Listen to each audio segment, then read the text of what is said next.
Aspirants welcome to our YouTube channel knowledge hub में आपका एक बार फिर से स्वागत है।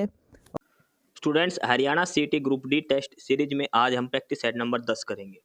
9 प्रैक्टिस सेट हमारे हो चुके हैं और वो सारे के सारे यूट्यूब चैनल पर अवेलेबल हैं नॉलेज हब पर। इस क्लास में हम 100 प्रश्न करेंगे और सारे के सारे जो प्रश्न होंगे वो HSSC के पैटर्न पर होंगे। यानी कि जो टेस्ट सीरीज है जो हम कर रहे हैं ये HSSC के पैटर्न पर है। जैसे GS के 15 प्रश्न दिए हैं, क्योंकि ग्रुप डी में 15 प्रश्न जनरल साइंस के आएंगे। हरियाणा जीके के 25 प्रश्न दे रखे हैं। ठीक है, 40 नंबर का काम तो ये अलग से दिया गया है। इसके बाद 25 नंबर का रीजनिंग और मैथमेटिक्स दे रखा है, नेशनल जीके दे रखी है और भी सारा सिलेबस दे रखा है जो HSSC ने दिया है ग्रुप डी एग्जाम के लिए। हमने ग्रुप सी के लिए भी टेस्ट सीरीज करी थी, मॉक सीरीज करी थी और उसी में से ग्रुप सी का पेपर आया था CET का जो दिया है जिस कैंडिडेट ने। ये जो टेस्ट सीरीज हैं जो हम करने लग रहे हैं ये आर्यभट्ट एकेडमी द्वारा तैयार की गई है और ये हेल्पलाइन नंबर है। कोर्स वगैरह की जानकारी के लिए आप यहाँ आर्यभट्ट एकेडमी में कॉन्टैक्ट कर सकते हैं। हरियाणा सीटी ग्रुप डी टेस्ट सीरीज में प्रैक्टिस सेट नंबर 10 आज की क्लास में हम करेंगे। इस क्लास की PDF के लिए आपको डिस्क्रिप्शन बॉक्स में टेलीग्राम चैनल का लिंक मिलेगा और टेलीग्राम चैनल किस नाम से है वो है नॉलेज हब 7900 करके। नॉलेज हब 7900 करके लिंक है डिस्क्रिप्शन बॉक्स में। आपको टेलीग्राम चैनल ज्वाइन कर लेना नॉलेज हब का। काफ़ी सारा स्टडी मटेरियल वहाँ पर मिलेगा, काफ़ी सारी PDF वहाँ पर मिलेगा, आपको पढ़ने में आसानी रहेगी। हर सब्जेक्ट की PDF आपको टेलीग्राम चैनल पर अवेलेबल रहेगी। तो हरियाणा सीटी group D practice set number 10 हम करेंगे। डिटेल में सारा सॉल्यूशन इसमें हम करने वाले हैं। पहला प्रश्न है रीजनिंग के 10 प्रश्न करेंगे शुरू में। पहला प्रश्न दिया है कि निम्न दिए गए शब्दों में से कौन सा शब्द नहीं बन सकता। दिए गए शब्द से कमिश्नर वर्ड दे रखा है और ये 4 ऑप्शन दे रखे हैं। इनमें से 3 वर्ड ऐसे हैं जो कमिश्नर शब्द से बनेंगे और एक नहीं बनेगा। आपको यह बताना है कौन सा नहीं बनेगा। पहला दिया है कॉमन, CB है, O है, MMON कॉमन वर्ड बन सकता है। मिशन, MISSION मिशन भी बनेगा। देखो ये जरूरी नहीं कि सीक्वेंस में ही मिले, बस ये लेटर मिलने चाहिए इसके अंदर। कमीशन भी है इसके अंदर, लेकिन परमिशन में P है और इस लेटर के अंदर ये जो वर्ड दे रखे हैं इसके अंदर कहीं भी P लेटर नहीं है। कमिश्नर के अंदर कहीं भी P नहीं है, बाकी तो सारे हैं। E भी है, R भी है, MISSION सारा कुछ है, लेकिन P नहीं है। तो ऑप्शन C जो परमिशन दिया है ये हम कमिश्नर वर्ड से नहीं बना सकते। ऑप्शन C इसका आंसर हो जाएगा। कई बार पेपर में इसका उल्टा आ जाता है, भाई 3 ऐसे आएंगे जो नहीं बनते और एक बनता मिलेगा, तो वो उसमें आपको बताना है कि इसमें इस वर्ड से हम कौन सा वर्ड बना सकते हैं। तो आपको ऑप्शन देखना है और उसमें से 3 वर्ड ऐसे हैं जो हम नहीं बना सकते और एक वर्ड ऐसा है जो हम बना सकते हैं, तो वो आंसर हो जाएगा। दोनों तरह से आपको आना चाहिए ये प्रश्न। आगे है प्रश्न नंबर 2। इसमें दिया है उस विकल्प का चयन कीजिए जो तीसरे पद से उसी प्रकार संबंधित है जैसे दूसरा पद पहले पद से संबंधित है। जो संबंध खट्टा का मीठा से है तो जंगली का संबंध किससे होगा। देखो खट्टा स्वाद है तो इसका उल्टा क्या होता है, मीठा। जंगली, देखो जंगली जानवर जो होते हैं, जंगली मतलब ऐसा जंगली जानवर, तो इसका विपरीत क्या होगा, पालतू। सभ्य भी होगा तो भी ठीक है, पालतू भी है, तो ये इसमें दे रखा है पालतू, ऑप्शन C वाला। इसके बाद आगे है क्वेश्चन नंबर 3 और क्वेश्चन नंबर 3 को अगर हम पढ़े इसमें क्या दिया है, दिए गए अक्षर, संख्या और प्रतीक श्रृंखला का संदर्भ लीजिए और प्रश्न का उत्तर दीजिए। यदि श्रृंखला में सभी संख्याओं को हटा दिया जाए, संख्या क्या है 4, 2, 3, 7, 8, 2, इन सभी को हटा दे तो कौन दाएं से 8वां होगा, यानी कि राइट हैंड साइड से इधर से 8वें नंबर पर कौन सा अंक होगा ये बताना है। ध्यान रखो इधर से लेफ्ट हैंड है हमारा, ये अगर इधर से इधर जाएंगे और राइट हैंड है यहाँ से यहाँ पर। देखो अंक हटा के आप लिखना मत, भाई कई अंक हटा के आप लिखने लग जाओ KL M% ये बनेंगे, हटाना मत। आप सीधे देखो अंक को इग्नोर कर देना और इस साइड से 8वां गिन लो। फर्स्ट, सेकंड, थर्ड, ये अंक लेने नहीं है। 4, 5, 6 ये भी नहीं लेना। 7, 8, दाएं साइड से 8वां नंबर क्या है M। तो दाएं से 8वां, राइट साइड से 8th नंबर क्या होगा, एम होगा। क्या डिजिट होगी, 8 फ्रॉम द राइट, और वो होगा लेटर एम होगा। संख्या तो हटा रखी है, संख्या हमने छोड़नी है। उसके बाद राइट साइड से 8वां नंबर का गिनना है क्या है। ऑप्शन ए इसका आंसर हो जाएगा एम। अगला है क्वेश्चन नंबर 4। इसमें दिया है ए और बी भाई हैं, ए और बी दो भाई हैं, हो गए भाई, ठीक है। सी और डी बहनें हैं, सी और डी दोनों लड़कियां हैं। ए का पुत्र डी का भाई है, ए का जो बेटा है वो डी का भाई है। भाई जो डी का भाई है वो सी का भी भाई होगा, कोई भी एक आ गया। किसका पुत्र है वो, ए का। मतलब ए की 3 संतानें हैं, सी और डी दो लड़कियां हैं, और ये जो बच गया एक, ये इसका लड़का है ए का। ए की 3 संतान हो गई। उसके बाद है कि बी का सी से कैसे संबंध है। बी का सी से, देखो सी किसकी बेटी है, ए की, और ए का भाई कौन है, बी। तो ये क्या लगेगा इसका, चाचा या ताऊ लगेगा। भाई अगर बड़ा भाई हो तो ताऊ लगेगा, छोटा भाई हो तो चाचा लगेगा। इंग्लिश में बोल देते हैं अंकल। तो क्या हो जाएगा, अंकल। ऑप्शन डी, चाचा या ताऊ। ऑप्शन डी इसका आंसर हो जाएगा प्रश्न नंबर 4 का। आगे दिया है प्रश्न नंबर 5। ये संख्याएं दे रखी हैं, ठीक है। इनमें 6 संख्याओं में से 5 एक निश्चित तरीके से समान है और एक अलग है, तो वो संख्या बताए जो इनमें से अलग है। इन सभी में से जो अलग है वो संख्या आपको बतानी है। देखो यहाँ देखो, 64 दूनी 128, 128 का डबल करेंगे तो 256, 256 का डबल करेंगे तो कितना आना चाहिए यहाँ पे, 512। भाई क्या पता 510 सही भी दे रखा हो, अलग ट्रिक हो, लेकिन 510 का डबल होता तो 1020 आना था यहाँ पर। 1024 किसका डबल होता है, ये 512 का डबल होता है। तो मतलब गलत क्या दिया यहाँ पर, 510 गलत दिया है। समझ गए। देखो एक को तो छोड़ दिया करो, पहली संख्या में अगर 1 या 0 है तो उसको इतनी दिक्कत नहीं है, भाई ये 1 है अपनी जगह, कोई मतलब नहीं है। ये देखो 64 का डबल, ये 128 का डबल, 256 का डबल, यहाँ पे कितना आना चाहिए 512, इसका डबल 1024 दिया है। तो क्या गलत है, 510 जो दिया है वो गलत दिया गया है यहाँ पर। 510 की जगह क्या आना चाहिए, 512 आना चाहिए यहाँ पर। ऑप्शन सी इसका आंसर हो जाएगा, 510 गलत दिया है। अगला है प्रश्न नंबर 6। एक निश्चित भाषा में STEM को KJYQ लिखा जाता है, तो रूट को कैसे लिखेंगे। स्टेम को लिखा जाता है KJYQ, तो ROOT को कैसे लिखेंगे, ये आपको इसमें बताना है। देखो इसमें STEM स्टेम, और इसका उल्टा देखो, S का उल्टा क्या हो गया H, T का उल्टा G, E का उल्टा V होता है, और M का उल्टा होता है N। लेकिन ये नहीं दे रखा, ये जो लेटर आ गए इनके अपोजिट, इसमें 3 ऐड करके आगे वाले लेटर दे रखे हैं। S का उल्टा होता है H, लेकिन H में 3 जोड़ के K दे दिया।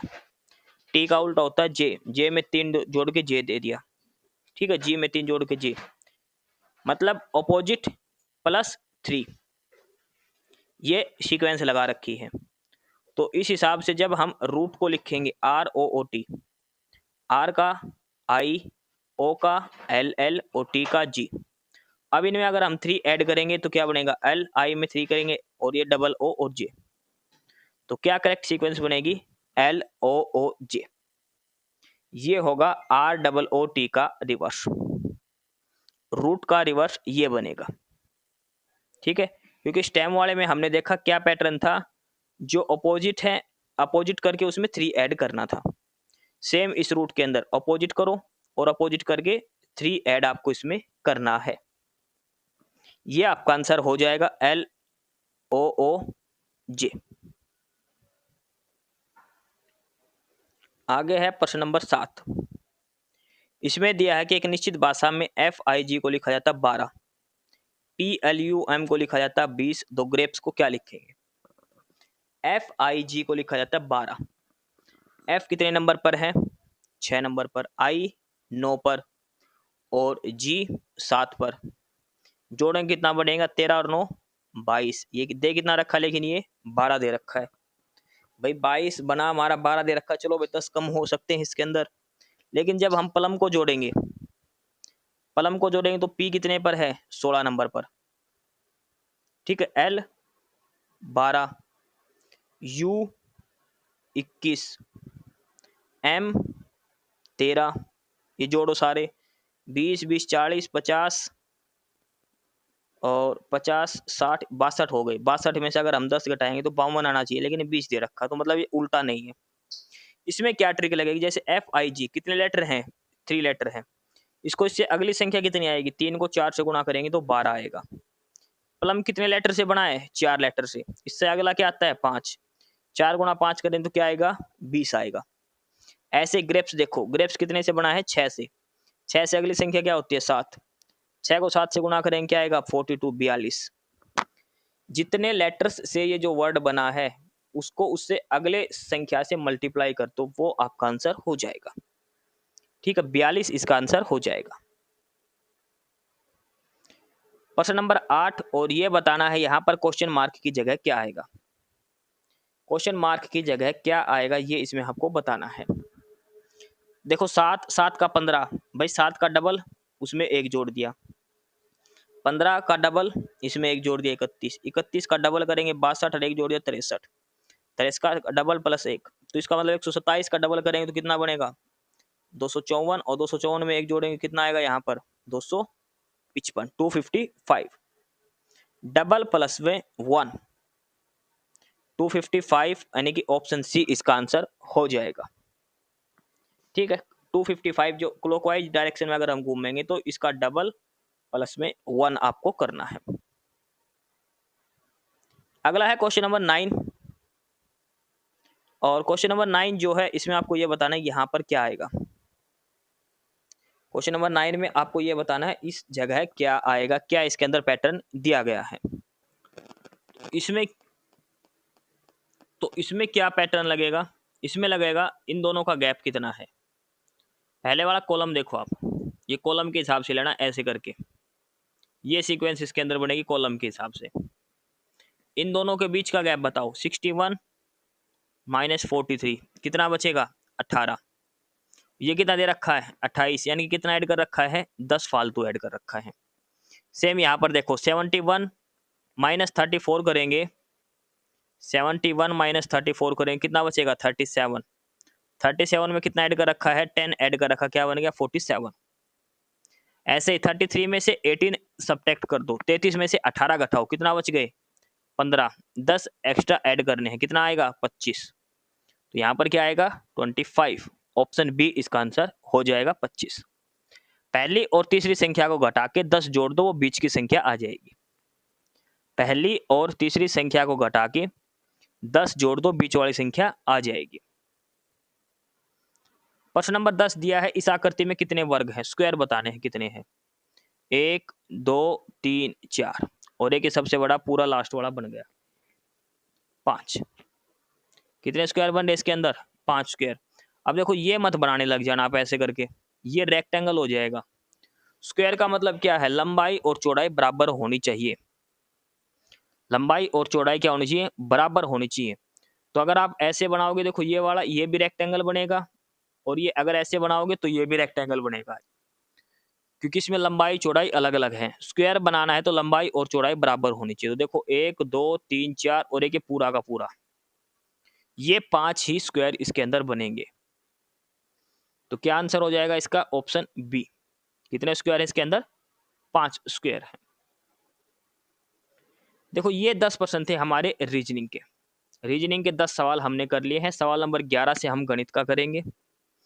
इस क्लास की पीडीएफ के लिए आपको डिस्क्रिप्शन बॉक्स में टेलीग्राम चैनल का लिंक दिया है, टेलीग्राम चैनल का लिंक दिया है, और वो लिंक दिया है नॉलेज हब 7900 करके, ठीक है। टेलीग्राम चैनल का लिंक है, आपको टेलीग्राम चैनल ज्वाइन कर लेना है। पीडीएफ वगैरह काफी सारा स्टडी मटेरियल आपको वहां पर मिलेगा।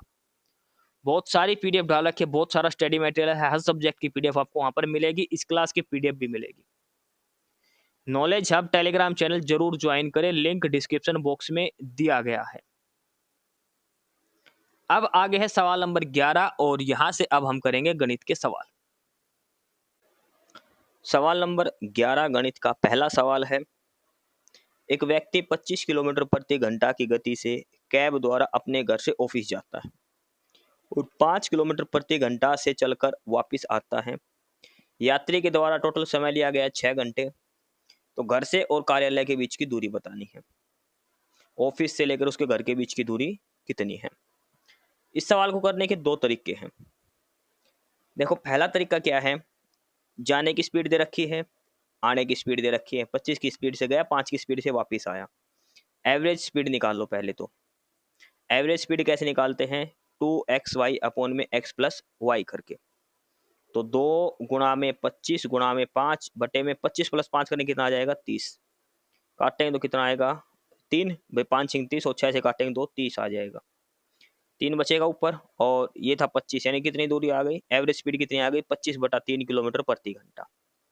एवरेज स्पीड को टाइम से गुणा कर दो भाई, डिस्टेंस क्या होता है, स्पीड इनटू में टाइम। तो स्पीड कितनी आ गई थी हमारी, 25/3 और टाइम कितना था, 6। 3 दूनी 6, अच्छा सॉरी गलती करती है, स्पीड आ गई थी 25/3 किलोमीटर प्रति घंटा और इसको टोटल टाइम से गुणा कर दो, कितनी आ गई, 25 दूनी 50। हाँ, 50 किलोमीटर हमारी कुल दूरी आ गई। कुल दूरी का मतलब क्या है कि ऑफिस, घर से ऑफिस गया था और ऑफिस से घर वापस आया था। हमें सिर्फ एक साइड की दूरी बतानी है, घर से ऑफिस की, होम से ऑफिस की दूरी। तो इसकी आधी हो जाएगी भाई 25, भाई जितनी दूर जाएगा उतनी दूर तो आएगा, ऑफिस फिक्स जगह पर, ऐसा तो है नहीं भाई जाते टाइम 25 किलोमीटर गया, आते टाइम 10 किलोमीटर रास्ता पड़ा, सेम रास्ते से वापस गया था ये वहीं से। तो 50 का दो आधा यानी कि 25 किलोमीटर। तो घर से ऑफिस की दूरी कितनी आ जाएगी, 25 किलोमीटर। एक तो तरीका है ये जो हम कॉमन करते हैं। दूसरा तरीका क्या है, ये दो स्पीड दे रखी है 25 और 5, इनका एलसीएम ले लो पहले। 25 और 5 का एलसीएम ले लो और उसके हिसाब से हम करेंगे। 25 और 5 एलसीएम कितना आएगा, जो हम टाइम वन वर्क में लगाते हैं ना, ऐसे ही एलसीएम आएगा 25। 25 एक हम 25 और 5 5 25। कहने का मतलब क्या है, अगर दूरी 25 किलोमीटर मानते हैं हम टोटल, तो ये 1 घंटा इधर लगाएगा, 5 घंटे ये इससे लगाएगा, टोटल 6 घंटे लगेंगे। और इसने दे भी टोटल 6 घंटे लग रखे हैं। इसका मतलब टोटल दूरी कितनी है, 25 किलोमीटर की घर से ऑफिस की। और स्पीड कितनी है, 25 की स्पीड से 1 घंटा लगेगा और 5 की स्पीड से 5 घंटे लगेंगे। ठीक है, टोटल दूरी कितनी आ जाएगी, 25 किलोमीटर। अगर इन दोनों का जोड़ 6 की जगह 12 आता और हमारा समय आधा दे रखा है, तो ये दूरी भी इसकी आधी हो जाती है। ठीक है, तो ऑप्शन ए इसका उत्तर हो जाएगा 25 किलोमीटर घर से ऑफिस की दूरी। सवाल नंबर 12 दिया है, एक दुकानदार एक वस्तु को उसको क्रय मूल्य से 60% अधिक मूल्य अंकित करता है और अंकित मूल्य पर 30% छूट देने के बाद 1288 में बेचता है। तो वस्तु का क्रय मूल्य बताओ, वस्तु का क्रय मूल्य बताओ। हमने क्रय मूल्य मान लिया कितना, 100 रुपया। 100 रुपए की चीज पर 60% अधिक अंकित कर दिया, ये कॉस्ट प्राइस हो गया। 60% अधिक करते 160 बन जाएगा, ये मार्क प्राइस आ गया। अब इस पर 30% की छूट दे दी, यानी 160 का अगर हम 30% लेंगे तो कितना आएगा, 48 रुपये।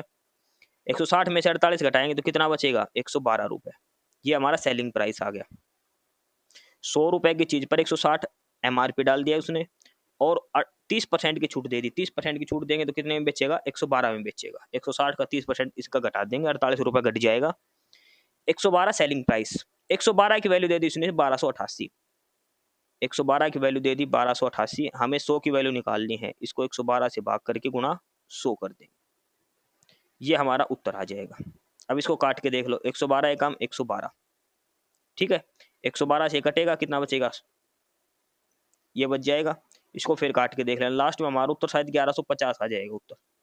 1288 बटे में 112 गुणा में 100, इसको काटोगे तो लास्ट में हमारा उत्तर आ जाएगा 50, 1150 रुपये लगभग। देख लेना और कैलकुलेशन करके।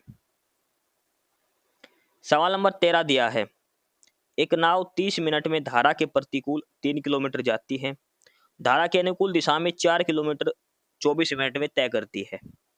स्थिर जल में 16 किलोमीटर की दूरी तय करने में नाव का समय बताओ। देखो नाव की स्पीड मान ली, स्पीड ऑफ बोट जो हमने मान ली वो मान ली x और धारा की चाल मान ली हमने y। धारा की चाल y और नाव की चाल हमने मान ली x, ये मानते हैं हम। अब प्रतिकूल दिशा में क्या होगा, x माइनस वाई, और अनुकूल दिशा में क्या होता है, x प्लस वाई। करते हम, ये देखो 30 मिनट में 3 किलोमीटर जाता है, हम किलोमीटर प्रति घंटा में स्पीड निकालेंगे तो किलोमीटर प्रति घंटा मतलब 30 मिनट, मिनट को घंटा में करेंगे तो 60 से ऊपर गुणा करनी पड़ेगी, 30 दूनी 60। यानी कि धारा के विपरीत दिशा में क्या स्पीड है, 6 किलोमीटर प्रति घंटा। x माइनस वाई का मान कितना है, 6 किलोमीटर प्रति घंटा। ठीक है, यहां से x माइनस वाई कितना आ गया हमारा, 6 किलोमीटर प्रति घंटा। आगे है 4 किलोमीटर जाता है 24 मिनट में, गुणा में 60 करेंगे घंटे में बनाने के लिए, काट दो, 6 चौक 24, 6 ढाई 60, 4 से 4 कट गया, यानी कितना आ गया 10 किलोमीटर प्रति घंटा। x प्लस वाई कितना आ गया, 10 किलोमीटर प्रति घंटा। यहाँ से हम x का मान निकालेंगे, y से y कट जाएगा, 2x बराबर 16, x का मान कितना आ जाएगा 8। x का मान 8 आ गया, यानी कि स्थिर जल में नाव की चाल कितनी है, 8 किलोमीटर प्रति घंटा। दूरी तय करनी है 16, तो समय क्या आ जाएगा, डिस्टेंस अपॉन में स्पीड, कितना आ जाएगा 8 दूनी 16, 2 घंटा। क्योंकि स्थिर दर में नाव की चाल हमने x मानी थी और धारा की चाल मानी थी y, x माइनस वाई आ गया था 6 किलोमीटर प्रति घंटा, x प्लस वाई आ गया था 10 किलोमीटर प्रति घंटा। क्योंकि 4 किलोमीटर 24 मिनट में तय करता है, तो 60 मिनट में कितना करेगा, उस हिसाब से प्रति घंटा में निकाला था। तो 2 किलोमीटर प्रति घंटा, 2 घंटे इसका उत्तर आ जाएगा 16 किलोमीटर की दूरी तय करने में। आगे है सवाल नंबर 14। 3 पुरुष 4 महिलाएं और 6 बच्चे, बच्चों को चाइल्ड सी से लिखा, वोमेन महिलाओं को W और पुरुष को M से, किसी एक काम को पूरा करते हैं कितने दिन में, 7 दिन में। एक महिला एक पुरुष की तुलना में दुगुना काम करती है, यानी कि एक महिला एक पुरुष की तुलना में डबल काम करती है, एक वोमेन 2 आदमियों के बराबर है। और एक बच्चा एक पुरुष की तुलना में आधा काम करता है, यानी कि 2 बच्चे एक आदमी के बराबर हैं। तो कितनी महिलाएं अकेले 7 दिन में इस काम को करेंगी, कि 3 तो पुरुष हैं प्लस 4 वोमेन हैं प्लस 6 चिल्ड्रन हैं, और काम को कितने दिन में करते हैं, 7 दिन में करते हैं। लास्ट में हमने महिलाओं से भी काम 7 दिन में ही करवाना है, भाई कितनी महिलाएं काम को 7 दिन में करेगी। तो ये भी 7 दिन में कर रहे थे इतने मिलके भी, और ये महिलाएं भी अकेली 7 दिन में कितना, मतलब कितनी महिलाएं 7 दिन में काम करेगी। तो कहने का मतलब क्या है, इसमें ये जो मैन दे रखे हैं 3 आदमी और ये जो 6 बच्चे हैं, इनको भी वोमेन बना लो, महिलाएं बना दो, क्योंकि 7 दिन में तो हमने करना है, तो टोटल महिलाएं भी 7 दिन में करेगी। अगर यहाँ पर अलग होता, भाई 7 की जगह कुछ और होता, तब हम अलग तरीके से करते। अभी देखो 3 आदमी कितनी महिलाओं के बराबर है और 6 बच्चे कितनी महिलाओं के बराबर है, वो सारे जोड़ दो इस 4 में, क्योंकि 7 दिन में ही काम हमने करवाना, और ये भी 7 दिन में ही काम पूरा करते हैं।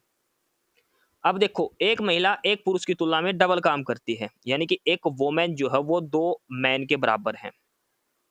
ठीक है, यानी कि एक औरत 2 आदमी के बराबर है, और आदमी कितने हैं यहाँ पर, 3 आदमी। एक औरत 2 आदमी के बराबर, 3 आदमी कितने हो जाएंगे, 1.5 वोमेन। समझ गए भाई, एक आदमी कितना महिलाओं के बराबर हो गया, फिर आधे महिला के बराबर, तो 3 आदमी कितना हो गया, 3/2 यानी कि 1.5। तो 3 मैन की जगह हम क्या लिख सकते हैं, 1.5 W लिख दिया। 3 मैन की जगह 1.5 वुमेन हम लिख सकते हैं।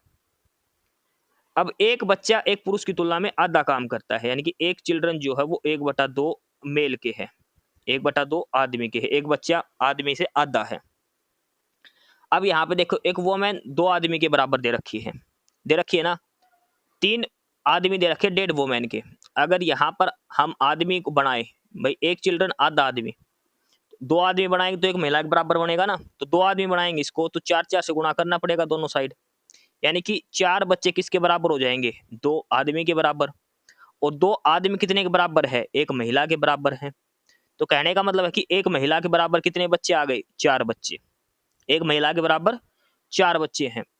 हमने बच्चे कितने देने हैं, 6 बच्चे हमारे पास, 6 चिल्ड्रन है, तो 4 है 1 के बराबर, तो 6 कितने के बराबर आ जाएंगे, 6/4 यानी कि 1.5 के बराबर।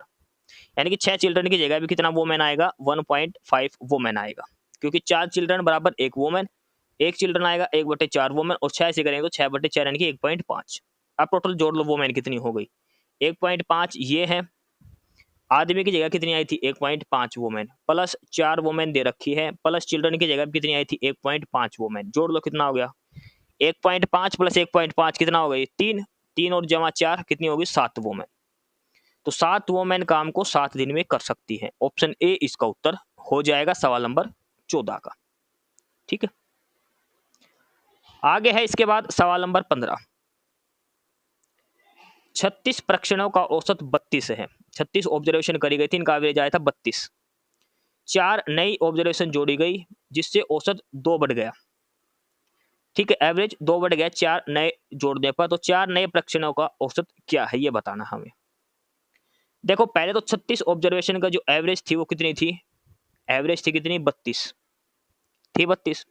अब एवरेज 2 बढ़ गई, 32 से बढ़कर कितनी हो गई एवरेज, 34 हो गई।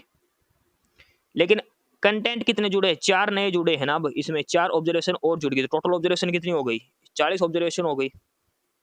समझ गए। अब इसमें ध्यान देखो, 2 की वृद्धि हुई है टोटल 40 ऑब्जर्वेशन के अंदर। 36 में तो इनमें बढ़ी और 4 इनकी थी, ओवरऑल 40 में 2 की एवरेज बढ़ गई। तो यानी कि टोटल एवरेज से कितना फालतू है इसके अंदर, 80 नंबर ही तो फालतू है भाई। 40 ऑब्जर्वेशन हो गया अब हमारे पास, पहले 36 थी, 4 ऑब्जर्वेशन और ऐड हो गई, 40 ऑब्जर्वेशन। और सभी में 2 की बढ़ोतरी होगी, यानी टोटल 80 रुपए थे, वो 40 में 2 तभी तो बटेंगे, 40 गुणा 2 80। कहने का मतलब है कि इन 4 परीक्षणों के पास 80 एक्स्ट्रा था, एवरेज 32 थी, 80 एक्स्ट्रा था इन चारों के पास। तो कितना कितना एवरेज आएगी इन चारों की, 20 एवरेज आएगी। 32 एवरेज पहले थी, 20 और जोड़ दे कितना आ जाएगा 52। एवरेज कितनी आ जाएगी, नहीं 52 आ जाएगी। एक तरीका ये है। दूसरा तरीका क्या है भाई, 40 का ऑब्जर्वेशन कितना हो गया, अब 34 हो गया। टोटल सम निकाल दो इसका, 34 गुणा 40 माइनस कर दो इसमें 32 गुणा में 36, यहाँ से इन 40 का जोड़ आ जाएगा, टोटल 52 उत्तर आ जाएगा। टोटल 52 देखो, चारों का जोड़ आएगा और उसको 4 से भाग देंगे, फिर एवरेज निकलेगी। इनकी एवरेज पूछिए, 52 आ जाएगा इसका आंसर। आगे है सवाल नंबर 16। 3 संख्या है 28, 36 और 48। इसका एलसीएम दे रखा है एच, एचसीएफ दे रखा है वाई। तो एक्स वाई का कितना गुना है भाई। पहले तो इनका एलसीएम निकालो तीनों का और एचसीएफ निकालो। तो एचसीएफ तो इनका सीधा सीधा 4 आएगा, 28, 36, 48 का एचसीएफ कितना आएगा 4। एलसीएम निकालना है, एलसीएम आएगा सर लगभग 1008 करके। तो ये इसका कितना गुना है ये इसके अंदर बताना है। लगभग इसका 252 गुना आएगा।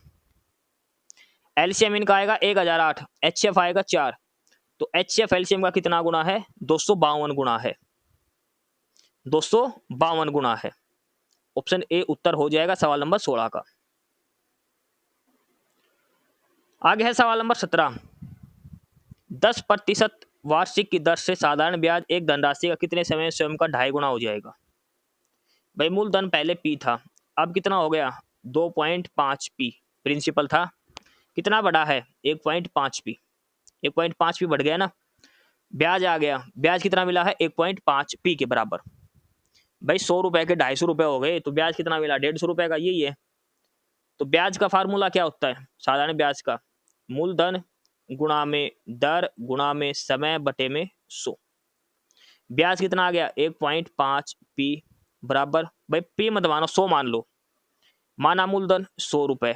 अब खुद का 2.5 गुना हो गया, तो अमाउंट कितनी हो गई 100 का 2.5 गुना करेंगे तो 250 रुपए। ब्याज कितना मिला हमें 150 रुपए ब्याज मिला ना। सीधा फार्मूला लगाओ, ब्याज गुणा में 100 बटे में मूलधन गुणा में समय निकालना, दर दे रखिए 10।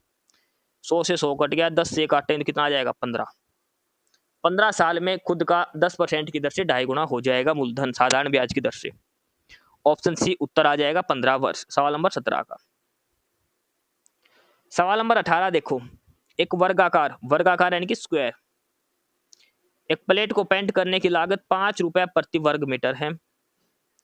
उस वर्गाकार प्लेट को पेंट करने की लागत ज्ञात करें जिसका परिमाप का संख्यात्मक मान उसके क्षेत्रफल के संख्यात्मक मान के बराबर है।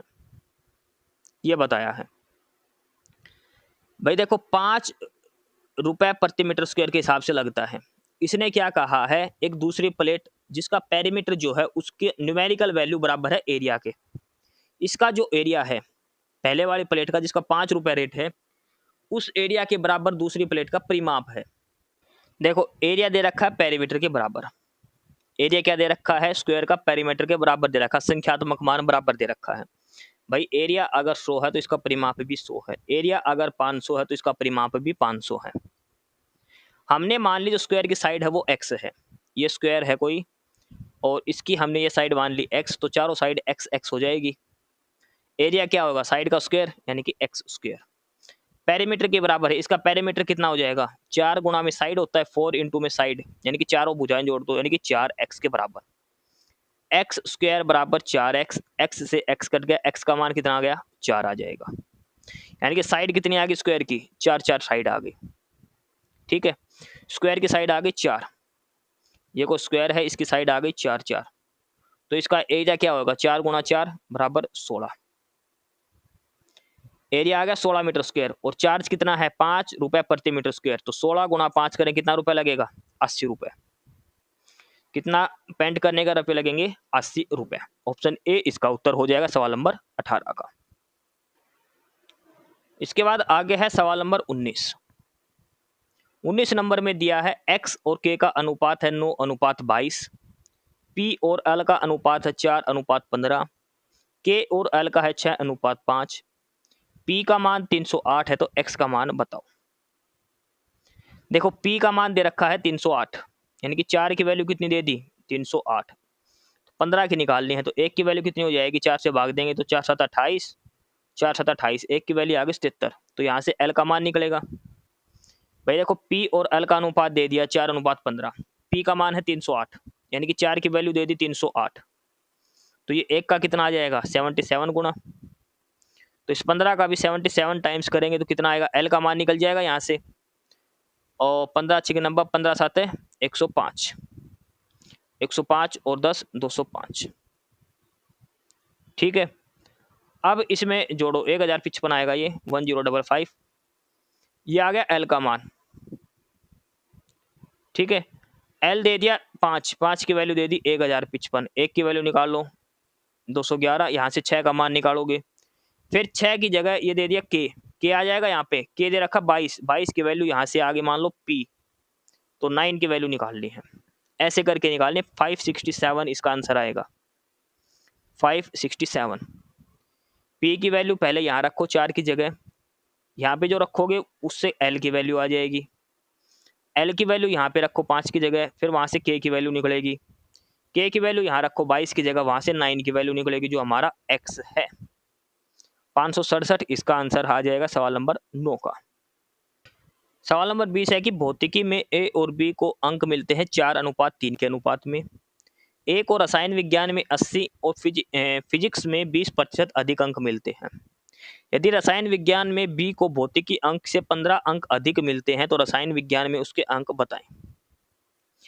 भाई a और b का अनुपात दे दिया फिजिक्स के अंदर नंबर का, a और b को किस अनुपात में नंबर मिलते हैं 4:3 में, यानी कि a को नंबर मिलते हैं फिजिक्स में 4x, तो b को मिलेंगे 3x। किस में मिलेंगे ये फिजिक्स के अंदर। a को केमिस्ट्री में 80 नंबर आए हैं, a को केमिस्ट्री में आए 80 नंबर, और इससे 20% अधिक नंबर इसके आए हैं फिजिक्स के अंदर। केमिस्ट्री में है कितने 80, इसका 20% अधिक कितना हो जाएगा 80 गुणा में 120/100 करेंगे तो 96, यानी कि a को फिजिक्स के अंदर कितने नंबर आए हैं 96। भाई केमिस्ट्री से 20% अधिक है तो 96 नंबर बनेगा, 80 का 20% 16, इसमें जोड़ेंगे तो 96 नंबर। लेकिन a को फिजिक्स में दे कितने रखे हैं 4x, 4x की वैल्यू 96, तो x का मान कितना आ जाएगा 24, आ गया 24, यानी कि a को फिजिक्स में है 96 नंबर, 24 गुना, तो इसको b को कितने आ जाएंगे, इसका 24 से गुना करेंगे तो x का मान 24 है, 24 दिया 72। b को फिजिक्स में कितने नंबर आए हैं 72, समझ गए, a को जब 96 बन गए तो b को कितने आएंगे 72, 4:3 में। केमिस्ट्री में b को फिजिक्स से 15 नंबर अधिक हैं, 72 में 15 जोड़ दो कितना बन गया 87, तो इसको केमिस्ट्री में कितने नंबर आए हैं b के 87, 87, ऑप्शन बी उत्तर हो जाएगा। यहाँ से केमिस्ट्री का नंबर दे रखा a का, यहाँ से a का फिजिक्स का नंबर निकलेगा दूसरी लाइन से, a का फिजिक्स का नंबर 4 के बराबर है, तो b का 3 का मान निकालना है, वहां से b का फिजिक्स का आ जाएगा, b के फिजिक्स में से 15 नंबर जोड़ दो, b के केमिस्ट्री का स्कोर कार्ड आ जाएगा 87, 87।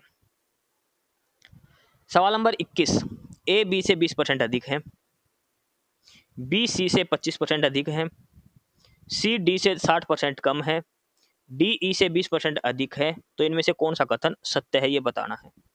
यानी कि a b c d e तक का इनका अनुपात निकालना है सारों का, इन सभी का आपस में अनुपात निकालना है। a b से 20% अधिक है, यानी कि अगर b का मान 100 है तो a कितना आ जाएगा 120, a b से 20%, बी सी से 25% अधिक है। अगर सी का मान 100 है तो बी का मान कितना आ जाएगा 125। सी डी से 60% कम है। भाई डी का मान अगर 100 है तो सी कितना आ जाएगा 40, इससे 60% कम। डी ई से 20% अधिक है। ई का मान अगर 100 है तो डी कितना आ जाएगा 120। ये सारी लाइन दे रखी है, यहाँ पे सारे मान बराबर बनाने हैं आपस में। पहले यहाँ पे डी का मान बराबर बनाओ 100, 100 और 120। फिर बाद में सी का बनाना, सी का कुछ और यहाँ पे कुछ है। फिर यहाँ से बी का बराबर बनाना। फिर लास्ट में जो रिजल्ट निकलेगा वो हमें बताना है। देखो चाहे 100 और 120 मान लो, या फिर इसका 20% कितना होता है 1/5, यानी कि बी का मान 5 है तो ए का मान कितना आ जाएगा 6। ऐसे कर लो, 100 120 का झंझट खत्म हो जाएगा। देखो इसमें सॉल्यूशन का क्या, लास्ट में हमने ई के मान लिया, ई का मान लिया हमने 100। ई 100 मान लिया तो डी क्या है, ई का 20% अधिक है तो डी हो जाएगा 120। सी क्या है, वो डी से 60% कम है, तो यानी कि डी का कितना परसेंट होना चाहिए 40%। डी का 40% निकालें कितना आएगा 48। सी का मान आ गया 48, ये एक्स रहने दो। सी का मान आ गया 48। बी जो है वो सी से 25% अधिक है, तो इसका 125/100 करेंगे तो बी का मान आ जाएगा 60। ए जो है वो बी से 20% अधिक है, तो 60 का 120/100 करेंगे तो कितना आएगा 72। ई आ गया 100। ठीक है, अब सारी वैल्यू दे रखी है, ई की 100, डी की 120, सी की 48, बी की 60 और ए का 72 वैल्यू। अलग अलग 4 स्टेटमेंट दे रखी थी, कौन सी गलत है वो बतानी है। तो स्टेटमेंट सी वाली दे रखी है वो गलत है। भाई दे रखी है कि D is 60% less than B, ये गलत है कि 24 गुना दे रखी है। ठीक है, यानी कि ऑप्शन स्टेटमेंट सी है वो गलत है, बाकी सारी सही है। भाई चारों ऑप्शन आप देख लेना, बस ये वैल्यू आ गई ए ना सी और डी की, और ये अलग अलग सारी वैल्यू आ चुकी है यहाँ पे। ठीक है, सवाल नंबर 22 इसमें दिया है 3 वर्ष पहले 6 सदस्य वाले राहुल के परिवार की औसत आयु 35 साल थी। 1 वर्ष पहले इस परिवार में एक नए बच्चे का जन्म हुआ। 4 वर्ष बाद इस परिवार की औसत आयु क्या होगी। 4 साल बाद देखो पहले कितने सदस्य थे 6, और अब एक बच्चा और आ जाएगा तो 4 साल बाद 7 की एवरेज निकालनी है हमें, औसत आयु क्या रहेगी। पहले तो देखो 3 साल पहले जो 6 सदस्य थे इनकी औसत आयु है 35 साल, तो टोटल उम्र पहले इनकी निकलेगी। 35 गुणा में 6 कितना आ जाएगा 210। 3 साल पहले इन 6 सदस्यों की औसत आयु थी 210। 1 साल पहले एक बच्चे का जन्म हुआ, यानी कि बीच में कितने साल का गैप हो गया, अब 2 साल बाद ही तो हुआ है। 3 साल पहले मान के चलो, अब 2025 चल रहा है, 2022 की इसने एवरेज दे दी 35 साल। 1 साल पहले यानी कि बच्चे का जन्म कब हुआ है 2024 में, तो ये बीच की 2 साल है, ये भी तो जुड़ेगी। 6 सदस्य उनकी 2-2 एवरेज और बढ़ जाएगी, यानी कि 12 साल और जुड़े, कितना हो जाएगा इनकी औसत 222 साल हो गया। अब इसने कहा है कि पहले तो वर्तमान की एज निकालो, 1 साल पहले बच्चा हुआ था तो फिलहाल 1 साल का और जुड़ जाएगा, तो 7 की उम्र में 7 साल जुड़ जाएंगे। उसके बाद 4 साल बाद यानी कि 7 चौक 28 ऐड करके फिर 7 से भाग देना है। डिटेल में सॉल्यूशन मैं आपको दिखा देता हूँ इसका। देखो 3 साल पहले जो टोटल 6 मेंबर थे इनकी आयु टोटल कितनी हो जाएगी, 35 एवरेज थी ना, तो 35 गुणा 6 करेंगे तो 210 साल। जब बच्चा हुआ उस समय इनकी टोटल एज कितनी हो गई, भाई 2 साल का गैप था ना, तो 6 सदस्य थे, 210 जमा 6 गुणा 2 करेंगे तो 222 साल आ गई। चाहे तो उसको 37 को 6 से गुणा कर दो। 37 की होगी, पहले 5 साल एज थी, वो 3 साल पहले थी एवरेज। 1 साल पहले कितनी हो जाएगी एवरेज, 2 बढ़ जाएगी, 37 गुणा 6 222, ऐसे ही आएगा ये। अब ये 1 साल पहले बच्चा हुआ था तो वर्तमान में इनकी एवरेज टोटल एज कितनी हो जाएगी 222 तो है ही, 7 सदस्य हो गए, सभी की 1-1 साल उम्र बढ़ेगी, तो 222 और 7 कितना हो जाएगा 229। 4 साल बाद एज कितनी हो जाएगी 229 में 4 गुणा 7 यानी कि 28 साल और जुड़ जाएंगे। टोटल सदस्य कितने हो गए 7, इसको 7 से भाग दे देंगे तो नई औसत आयु आ जाएगी 36 सही 5/7। सातों बच्चों के जो 7 सदस्य हैं उनकी नई औसत आयु हो जाएगी 36 सही 5/7। ऑप्शन ए इसका उत्तर हो जाएगा सवाल नंबर 22 का। इसके बाद आगे है सवाल नंबर 23। 1024 में से किस न्यूनतम संख्या को घटाए जाने पर 19 से भाग होने वाली 3 अंकों की सबसे बड़ी संख्या प्राप्त होगी। पहले तो वो निकालो 3 अंकों की सबसे बड़ी संख्या, वो कितनी होती है 999। जब 999 को हम 19 से भाग देंगे तो ये पूरा पूरा भाग होती है, नहीं होती। 999 को 19 से बात करें तो 19 पाँच 95, बच गया 4, 19 दूनी 38, ठीक है, शेष बचेगा 11। जब 999 को 19 से भाग देंगे तो 11 शेष बचेगा। इसमें से अगर हम 11 घटा देंगे तो कितना बचेगा? 988। 988 तीन अंकों की वो सबसे बड़ी संख्या है जो 19 से भाग होती है। 988 सबसे बड़ी संख्या है तीन अंकों की जो 19 से पूरा पूरा भाग होती है। अब इसने पूछा है कि ये इससे कितने घटाए, 1024 में से क्या घटाए कि 988 मिले, तो इसमें से घटाने पर क्या मिलेगा? 36। तो 1024 में से जब हम 36 घटाएंगे तो तीन अंकों की वो सबसे बड़ी संख्या मिलेगी जो 19 से पूरा पूरा भाग होती है। बिल्कुल आसान सवाल था, स्टेटमेंट थोड़ी सी घुमा रखी है। ऑप्शन सी उत्तर हो जाएगा इसका। सवाल नंबर 24। आशा ने एक साड़ी 5% हानि पर बेची। भैया ने उसने 100 रुपए में खरीदी थी, तो सेलिंग प्राइस 5% हानि यानी कितने रुपए में बेच दी? 95 रुपए पर बेच दी। यदि उसने साड़ी पिछली कीमत से 180 रुपए में अधिक बेची होती तो उसे 10% का लाभ होता, तो उस साड़ी का विक्रय मूल्य बताओ। अब इस सवाल को हमने करना है एक्स मान के, क्योंकि यहाँ पर 180 रुपए दे दिया। देखो साड़ी की कीमत हमने कॉस्ट प्राइस मान ली 100 एक्स रुपए थी, तो सेलिंग प्राइस कितना हो जाएगा? 95 एक्स। भी 5% आने पर बेच दी तो 95 एक्स में बेच दी। उसने कहा कि अगर वो साड़ी पिछली कीमत से 180 रुपए में अधिक बेचती तो उसे 10% लाभ होता। 100 एक्स कॉस्ट प्राइस है, 10% लाभ के साथ नया सेलिंग प्राइस कितना आता? 110 एक्स आता। और इसने क्या कहा है कि ये पहले वाली जो कीमत थी ना 95 एक्स, इसमें से 180 रुपए अधिक पर बेचती, तो यानी कि 95 एक्स जमा 180 बराबर दे दिया 110 एक्स के। 95 एक्स जमा 180 ये किसके बराबर दे दिया? 110 के बराबर दे दिया। 10% का ही तो लाभ हुआ है। 100 की चीज कितने में बेचता, फिर 110 में तो जाती वो। यहां से एक्स का मान हमें निकालना है, यहां से एक्स का मान हमें निकालना है, फिर उसको 100 से गुणा कर देनी है। 95 एक्स जमा 180 बराबर 110। ये 110 में से 95 गए तो कितने बचेंगे? यहाँ पर 15 एक्स। 15 एक्स की वैल्यू 180 दे दी, तो एक्स का मान कितना आ जाएगा? 180 बटे 15 करेंगे तो 15 कम 15, 15 दूनी 30। एक्स का मान आ गया 12। कॉस्ट प्राइस निकालना है 100 एक्स। 100 गुणा 12 करेंगे कितना आ जाएगा कॉस्ट प्राइस? 1200। ऑप्शन बी उत्तर हो जाएगा 1200।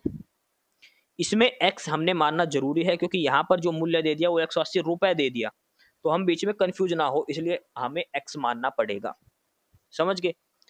1200 रुपए इसका उत्तर हो जाएगा सवाल नंबर 24 का। सवाल नंबर 25। एक व्यक्ति ने 50 रुपए प्रति लीटर से एक रसायन खरीदा। किस अनुपात में इसे पानी में मिलाया जाए ताकि मिश्रण को 40 रुपए प्रति लीटर बेचने के बाद उसे 50% का लाभ हो? यह सवाल पूछा है। देखो अब इसमें 50 रुपए लीटर से एक सॉल्यूशन खरीदा और उसमें पानी मिला लिया। हमने माना देखो इसकी कीमत है 50 रुपए, ये है जो रसायन है वो। पानी की कीमत कितनी माननी है? 0। पानी हमेशा 0 मानना जब तक दिया ना जाए। पानी की कीमत 0 है। इसको 40 रुपए लीटर बेचने के बाद 50% लाभ मिला है, यानी कि 50% लाभ के बाद ये 140 वैल्यू है, हमें 100 की निकालनी पहले तो इसको। समझ गए? यहां पर जो वैल्यू आएगी इसके बाद इनका एलिगेशन लगा देना है। इसके बाद जो इनका एलिगेशन का जो अनुपात आएगा वो इसका आंसर हो जाएगा। इसका जो उत्तर आएगा वो आएगा ऑप्शन ए, 8:7। ठीक है, क्योंकि देखो बीच में जो वैल्यू लगानी है, ये देखो 50% लाभ दे दिया, यानी कि 150 की वैल्यू दे दी 40। हमें 100 की वैल्यू निकालनी है। 40 बटे 150 गुणा में 100। 1 जीरो से 1 जीरो कट गई, 5 दिया 15, 5 दूनी 10, 20 चौक 80/3। एलिगेशन अब लगेगा। इधर 50 है बीच में, सॉरी एक साइड 50, एक साइड 0 और एक साइड 80/3। अब इनका अंतर ले लो। इधर आएगा 80/3 और इधर घटाएंगे तो 70/3। 3 से 3 कट जाएगा, 80:70 यानी कि 8:7। इधर रसायन की वैल्यू, इधर पानी की वैल्यू 0, बीच में इसका लाभ हटा के वैल्यू लेनी है। 50% लाभ के साथ उसको 40 रुपए में बेची है, बिना लाभ के कितने बेचेगी? 80/3 में। फिर एलिगेशन लगेगा इसके अंदर। ये हमारे 15 सवाल थे गणित के, हमने करे हैं। इस क्लास की पीडीएफ के लिए आपको डिस्क्रिप्शन बॉक्स में टेलीग्राम चैनल का लिंक दिया है, नॉलेज हब 7900 करके, आपको टेलीग्राम चैनल ज्वाइन कर लेना है। काफ़ी सारा स्टडी मटेरियल मिलेगा, काफ़ी सारी पीडीएफ वगैरह आपको वहाँ पर मिलेगी। ठीक है। Haryana CET group D practice set number 10 और रीजनिंग और मैथ के बाद अब हम 15 सवाल करेंगे, 15 प्रश्न करेंगे जनरल साइंस के। लगातार 15 प्रश्न अब हम जनरल साइंस के करने वाले हैं। तो प्रश्न नंबर 26 जो जनरल साइंस का पहला प्रश्न है, इनमें से कौन सा रसायन सबसे अधिक इलास्टिक है? इलास्टिक मतलब जो सबसे ज्यादा जिसमें चेंजेज आते हैं, ठीक है, जिसको हम खींचते हैं, जब कोई स्ट्रेस वगैरह लगाए तो इसमें सबसे ज्यादा चेंज किस में आते हैं? रबड़, गिलास, स्टील या प्लास्टिक? देखो सभी बच्चों को ये पता रबड़ होता है सबसे ज्यादा इलास्टिक, जो खींचता है ज्यादा, जितना ज्यादा खींचा जाए। लेकिन मोस्ट इलास्टिक जो एलिमेंट है वो रबड़ नहीं होता, वो होता है स्टील, इस्पात। ऑप्शन बी इसका आंसर है, मोस्ट इंपोर्टेंट पर्सन है, स्टील इसका आंसर आएगा, इस्पात। ऑप्शन बी आंसर आएगा मोस्ट इलास्टिक एलिमेंट के अंदर। क्वेश्चन नंबर 27 दिया है, ग्रेफाइट को पेंसिल में प्रयोग किया जाता है, क्यों? ग्रेफाइट हम पेंसिल के अंदर जो ब्लैक ब्लैक होता है ना उसके अंदर जिससे लिखा जाता है, जिसको डक बोलते हैं, वो ये क्यों यूज करते हैं? ये ग्रेफाइट का बना होता है, जिसको हम ग्रेफाइट यूज क्यों करते हैं पेंसिल के अंदर? यह कागज पर चिन्ह अंकित कर सकता है, भाई ये तो कोई स्पेसिफिक रीजन नहीं है। ग्रेफाइट अकेला नहीं, किसी भी अलग चीज से लिखो उस पर अंक कर सकते हैं, बिल्कुल गलत है। यह सस्ता होता है, यह कार्बन का एलोट्रोप है। देखो ये कोई रीजन नहीं हुआ ग्रेफाइट यूज, ग्रेफाइट एक कार्बन का एलोट्रोप है, ये बात बिल्कुल सही है। लेकिन इसका मतलब ये नहीं कि कार्बन का एलोट्रोप है तो इस वजह से ही हम ग्रेफाइट को, कार्बन का एलोट्रोप तो हीरा भी है, डायमंड, उसको क्यों यूज नहीं कर रहे हम? तो ये भी रीजन नहीं है। सस्ता होता है ये भी कोई बात है, ये सॉफ्ट है। ये ग्रेफाइट जो है ये सॉफ्ट होता है, मुलायम होता है। जब हम पेंसिल छीलते हैं तो इसको पतला करने में कितनी आसानी होती है, समझ रहे हो? इसको छीलने में कोई दिक्कत नहीं होती, ग्रेफाइट को आसानी से इससे लिखा जाता है, सॉफ्ट होता है ये। इसको हम बिल्कुल देखो पेंसिल से बिल्कुल हम हल्के हल्के लिखेंगे, हल्के हल्के हाथों से, ज्यादा प्रेशर देकर नहीं लिखना होता, क्योंकि ये काफी सॉफ्ट होता है। ऑप्शन डी इसका आंसर आ जाएगा ग्रेफाइट का। प्रश्न नंबर 28, इनमें से किसको ग्लूकोज के साथ जब हीट करते हैं तो एक सिल्वर मिरर बनाता है? ग्लूकोज को जब सिल्वर के साथ हीट करते तो ग्लूकोज को जब हीट करते हैं इसके साथ एक सिल्वर मिरर बनता है, तो क्या होता है वो? टोलेंस रिएक्टेंट, टोलेंट अभिकर्मक। ऑप्शन डी आंसर हो जाएगा। देखो सारे के सारे केमिस्ट्री, फिजिक्स, केमिस्ट्री, बायो के प्रश्न हैं, आपको इंग्लिश में ही करने होंगे लगभग ये। हेमेटाइट किसकी ओर है? हेमेटाइट किसका है? देखो एक हेमेटाइट और एक मैग्नेटाइट, किसकी ओर है? ये है आयरन की, आयरन की ओर है ये सारी की सारी, हेमेटाइट और मैग्नेटाइट। सबसे इंपॉर्टेंट है लेड, लेड की ओर बताओ, लेड की ओर क्या है? तो लेड की जो ओर है वो होती है गैलेना, मोस्ट इंपोर्टेंट पर्सन बनेगा। देखो हेमेटाइट किसकी ओर है? आयरन की, तो सही हो गया। लेकिन लेड की ओर पूछे तो वो क्या होगा? गैलेना, मोस्ट इंपोर्टेंट है। लेड की ओर क्या है? गैलेना लेड की ओर होती है। प्रश्न नंबर 30, खालिस्तान को छोड़कर सभी संघनन बहुलक हैं। All the following are condensation polymer except, एक को छोड़कर बाकी सारे क्या हैं? कंडेंसेशन पॉलीमर्स हैं। तो किसको इसमें से छोड़ना है? पॉलिस्टर, पॉलीप्रोपेलोलिन, पॉलीएमाइड और पॉलीकार्बोनेट। इसमें से आपको यह बताना है कि कौन सा संघनन बहुलक यानी कि कंडेंसेशन पॉलीमर है। 3 है इसमें से और एक नहीं है, ये ध्यान रखना इसके अंदर से। कंडेंसेशन पॉलीमर के 3 दे रखे हैं और एक इसमें से नहीं है, तो आपको वो बताना कौन सा नहीं है इसमें से। ठीक है, इसमें से आपको ये बताना कि कौन सा नहीं है। तो इसमें से जो नहीं है वो है पॉलीप्रोपाइलिन, पॉलीप्रोपाइलिन ये नहीं है। ठीक है, जिसके अंदर क्रॉस लिंकिंग होती है ना, वो होता है कंडेंस पॉलीमर, इसके अंदर नहीं होता पॉलीप्रोपाइलिन के अंदर। ऑप्शन बी इसका आंसर हो जाएगा। प्रश्न नंबर 31, देखो मोस्ट इंपोर्टेंट प्रश्न है, ये भी कई बार पेपर के अंदर पूछा गया है, बहुत सारे पेपरों के अंदर आया है ये प्रश्न। पुलिस द्वारा अति तीव्र गति से चल रहे वाहनों को पकड़ने वाला यंत्र किस पर आधारित होता है? देखो आपको देखो ना, रास्ते में पुलिस खड़ी होती है स्पीड लेकर, स्पीडोमीटर लेकर, भाई आपके दूर से ही चालान काट देती है, भाई ओवर स्पीड से चल रहा है। तो ये क्या लगा होता है उसके अंदर, किस इफेक्ट की वजह से ये पकड़ में आते हैं? डॉपलर इफेक्ट, थॉमसन इफेक्ट, कैर इफेक्ट और सी बैक इफेक्ट। किस इफेक्ट की वजह से पुलिस जो है वो पकड़ लेती है ओवर स्पीड व्हीकल को? तो ये होता है डॉपलर इफेक्ट की वजह से। डॉपलर इफेक्ट ये क्या होता है? Change in the frequency of a wave in relation to an observer who is मूलेट। ये कब दिया गया था? डॉपलर के द्वारा दिया गया था 1842 में, और ये है फ्रीक्वेंसी चेंज करने का। वो एक फिक्स फ्रीक्वेंसी रख देते हैं, भाई ये 60 की स्पीड है सामने दूरी तक, ठीक है। और उसके बाद जैसे ही वेव के अंदर कोई व्हीकल टकराएगा, अब वो व्हीकल अगर 80 की स्पीड से चल रखा है, इन्होंने वेव भेज रखी है 60 वाली स्पीड की, तो ये अपने आप ऑटोमेटिक ऑब्जर्व करके वेव भेज देगा कि ये 60 की स्पीड से ज्यादा चल रहा है। इस वजह से ऑनलाइन चलान कटते हैं। डॉपलर इफेक्ट इसका आंसर हो जाएगा प्रश्न नंबर 31 का।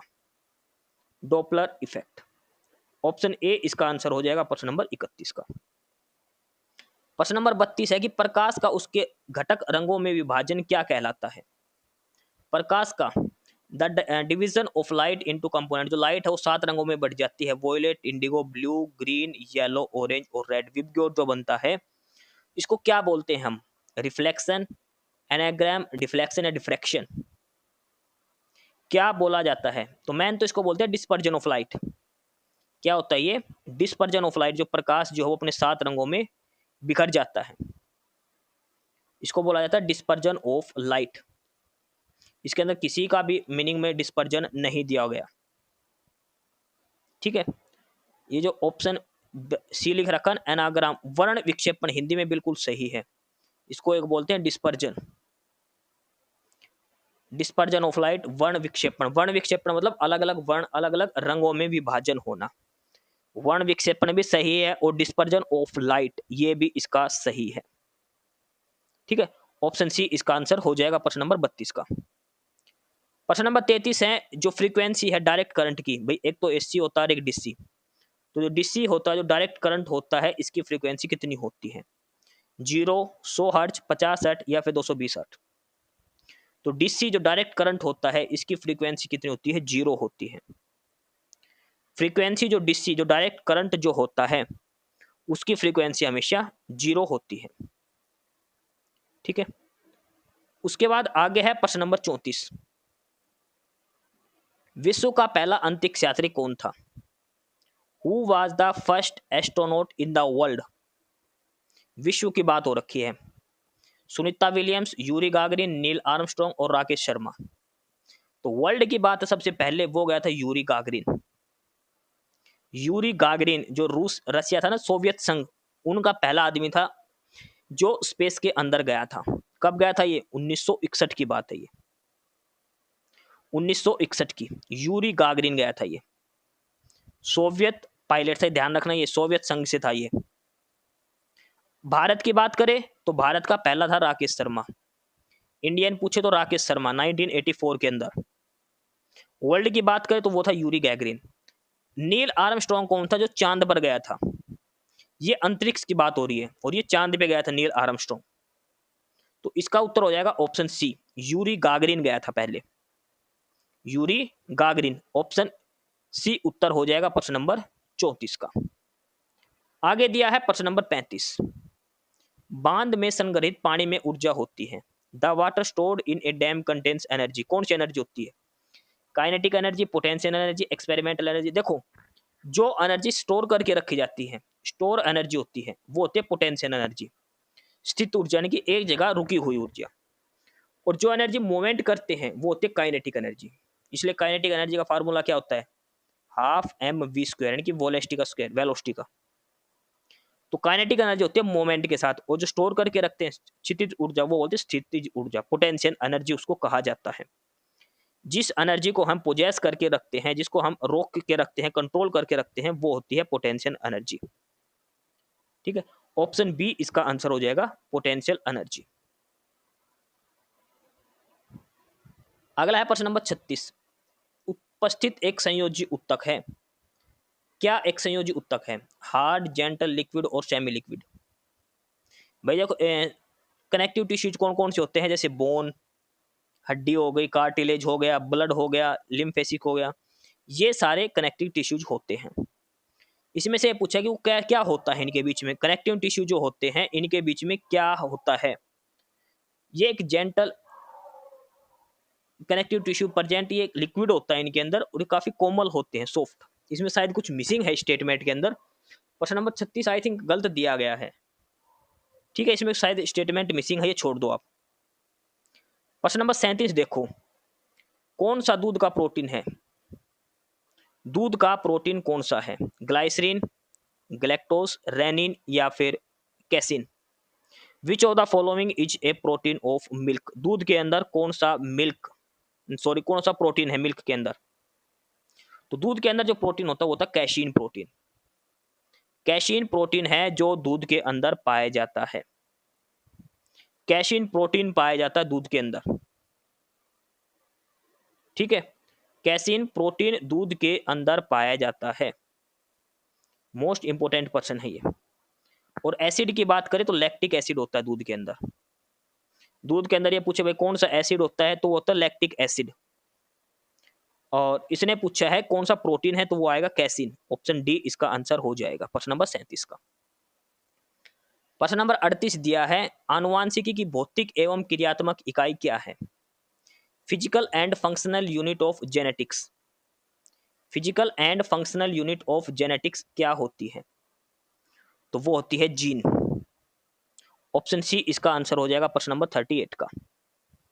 जो फंक्शनल यूनिट होती है फिजिकल और फंक्शनल यूनिट, ये अंग्रेजी में ही नाम ध्यान में अच्छा रहेगा, physical and functional unit of genetics, ये होती है जीन। जीन देखो, जीन से ही जेनेटिक वर्ड बना है, जीन से ही जेनेटिक वर्ड बना है, ये आपको ध्यान रखना है। तो प्रश्न नंबर 38 का ऑप्शन सी उत्तर हो जाएगा। प्रश्न नंबर 39 है कि जीवों द्वारा जीने के लिए और अधिक वंशवृद्धि के लिए बेहतर अनुकूलित वातावरण बनाने की प्रक्रिया को क्या कहते हैं। What is the process of creating a better adapted environment for living and for more procreation by organism is called natural selection, recombination, change या फिर non random mating। तो इसको क्या बोला जाता है, तो इसको जो हम बोलते हैं इसको बोलते हैं रिकॉम्बिनेशन, पुनः संयोजन। इसको क्या कहा जाता है, पुनः संयोजन कहा जाता है, ठीक है, ऑप्शन सी इसका आंसर हो जाएगा क्वेश्चन नंबर 39 का। अच्छा, इसका नेचुरल सिलेक्शन भी आंसर, दोनों आंसर इसके भाई, इसका नेचुरल सिलेक्शन भी इसका आंसर हो सकता है, पहले ये लगाना है दूसरे पर ये लगाना है, नेचुरल सिलेक्शन और रिकॉम्बिनेशन दोनों ही इसके आंसर हैं क्वेश्चन नंबर 39 के। नेचुरल सिलेक्शन और रिकॉम्बिनेशन दोनों ही इसके आंसर हो सकते हैं क्वेश्चन नंबर 39 के। प्रश्न नंबर 40 जीके का आखिरी प्रश्न है ये, जीएस का, जनरल साइंस का, कंकरोच, झींगा और केकड़े क्या होते हैं, मतलब इनके अंदर कैसी आंख होती है, कैसी आंख होती है इनके अंदर, ये आपको बताना है, सामान्य आंख, संयुक्त आंख, मिडल आई या फिर जीरो आई। तो इनके पास होते कंपाउंड आई, ऑप्शन बी इसका आंसर हो जाएगा। ये जो दे रखे हैं ना, कंकरोच, झींगा और केकड़े, कॉकरोच है ये, झींगा और केकड़े, इनके बाद होती है संयुक्त आंख, ऑप्शन बी आंसर हो जाएगा। ये हमारे 15% थे जनरल साइंस के, जिनका हमने डिटेल में सॉल्यूशन देखा है।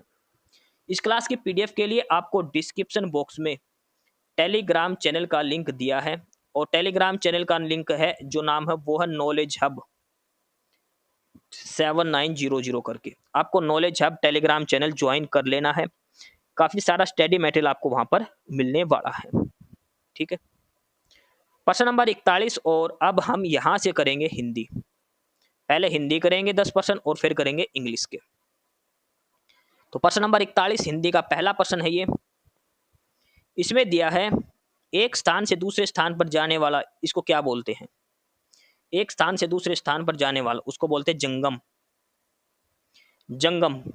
उभयचर क्या होता है, जो पानी और पृथ्वी दोनों पर होते हैं, ठीक, उभयचर जैसे मेंढक। जंगम क्या होता है, एक स्थान से दूसरे स्थान पर जाने वाला। सापेक्ष का विलोम बताओ। तो सापेक्ष, सापेक्ष का विलोम क्या हो जाएगा? निरपेक्ष। सापेक्ष का विलोम बताओ, निरपेक्ष। ये कहां दिया है? ऑप्शन सी के अंदर। सापेक्ष का विलोम क्या हो जाएगा? Option C. प्रश्न नंबर 43, समुद्र का पर्यायवाची नहीं है।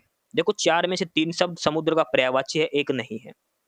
समुद्र को पयोध्य भी बोलते हैं, वारिधि भी बोलते हैं और जलधि भी बोलते हैं, लेकिन कुंभ भी नहीं कहा जाता। कुंभ भी किसको कहते हैं? कुंभ भी कहते हैं हाथी को। कुंभ भी किसका पर्यायवाची है? हाथी का पर्यायवाची। देखो सीटी जो पेपर आए थे ना, उसमें ऐसे ही आए थे, 4 ऑप्शन दे दिए, बताओ इसमें से एक पर्यायवाची नहीं है।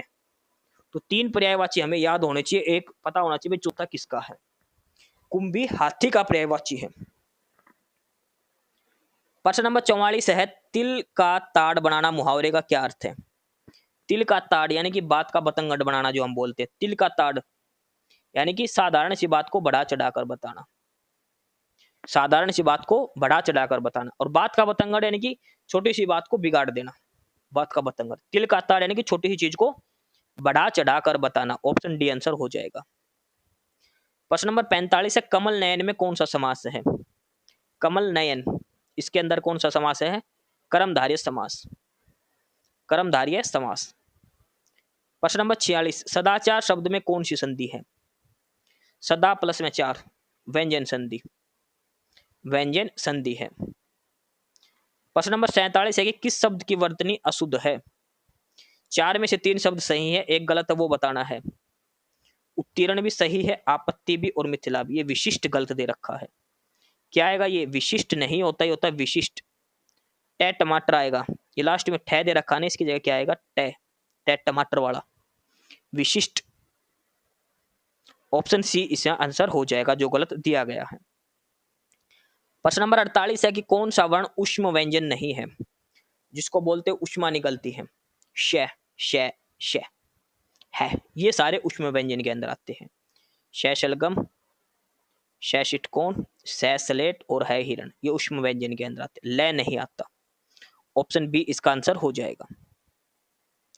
प्रश्न नंबर 49 है, राष्ट्रीय शब्द में कौन सा प्रत्यय है? प्रत्यय हमेशा पीछे लगता है, तो राष्ट्रीय शब्द में कौन सा प्रत्यय है? ई है। राष्ट्र प्लस ई है, राष्ट्रीय। प्रश्न नंबर 50 है, कौन सा एक स्त्रीलिंग शब्द है? स्त्रीलिंग। विवाद हुआ, बहुमत से जीत गया, शिल्यांसन किया गया, प्रतियोगिता हुई। जब हम बोलते हैं ना हमारे कॉलेज में एक प्रतियोगिता हुई, तो ऑप्शन ए ये स्त्रीलिंग भाव रखता है। ये 10 प्रश्न थे हिंदी के, जो हमने काफी स्पीड से करे हैं। इस क्लास की पीडीएफ के लिए आपको डिस्क्रिप्शन बॉक्स में टेलीग्राम चैनल का लिंक मिलेगा। टेलीग्राम चैनल का लिंक किस नाम से है? वो है नॉलेज हब 7900 करके। ठीक है। प्रश्न नंबर 51, और यहां से अब हम करेंगे इंग्लिश के। 51 नंबर में दिया है, improve the bracket part of the sentence. ये अबाउट की जगह क्या आएगा?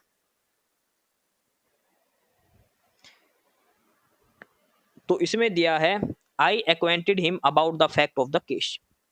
अबाउट की जगह क्या आएगा? अबाउट की जगह आएगा विद।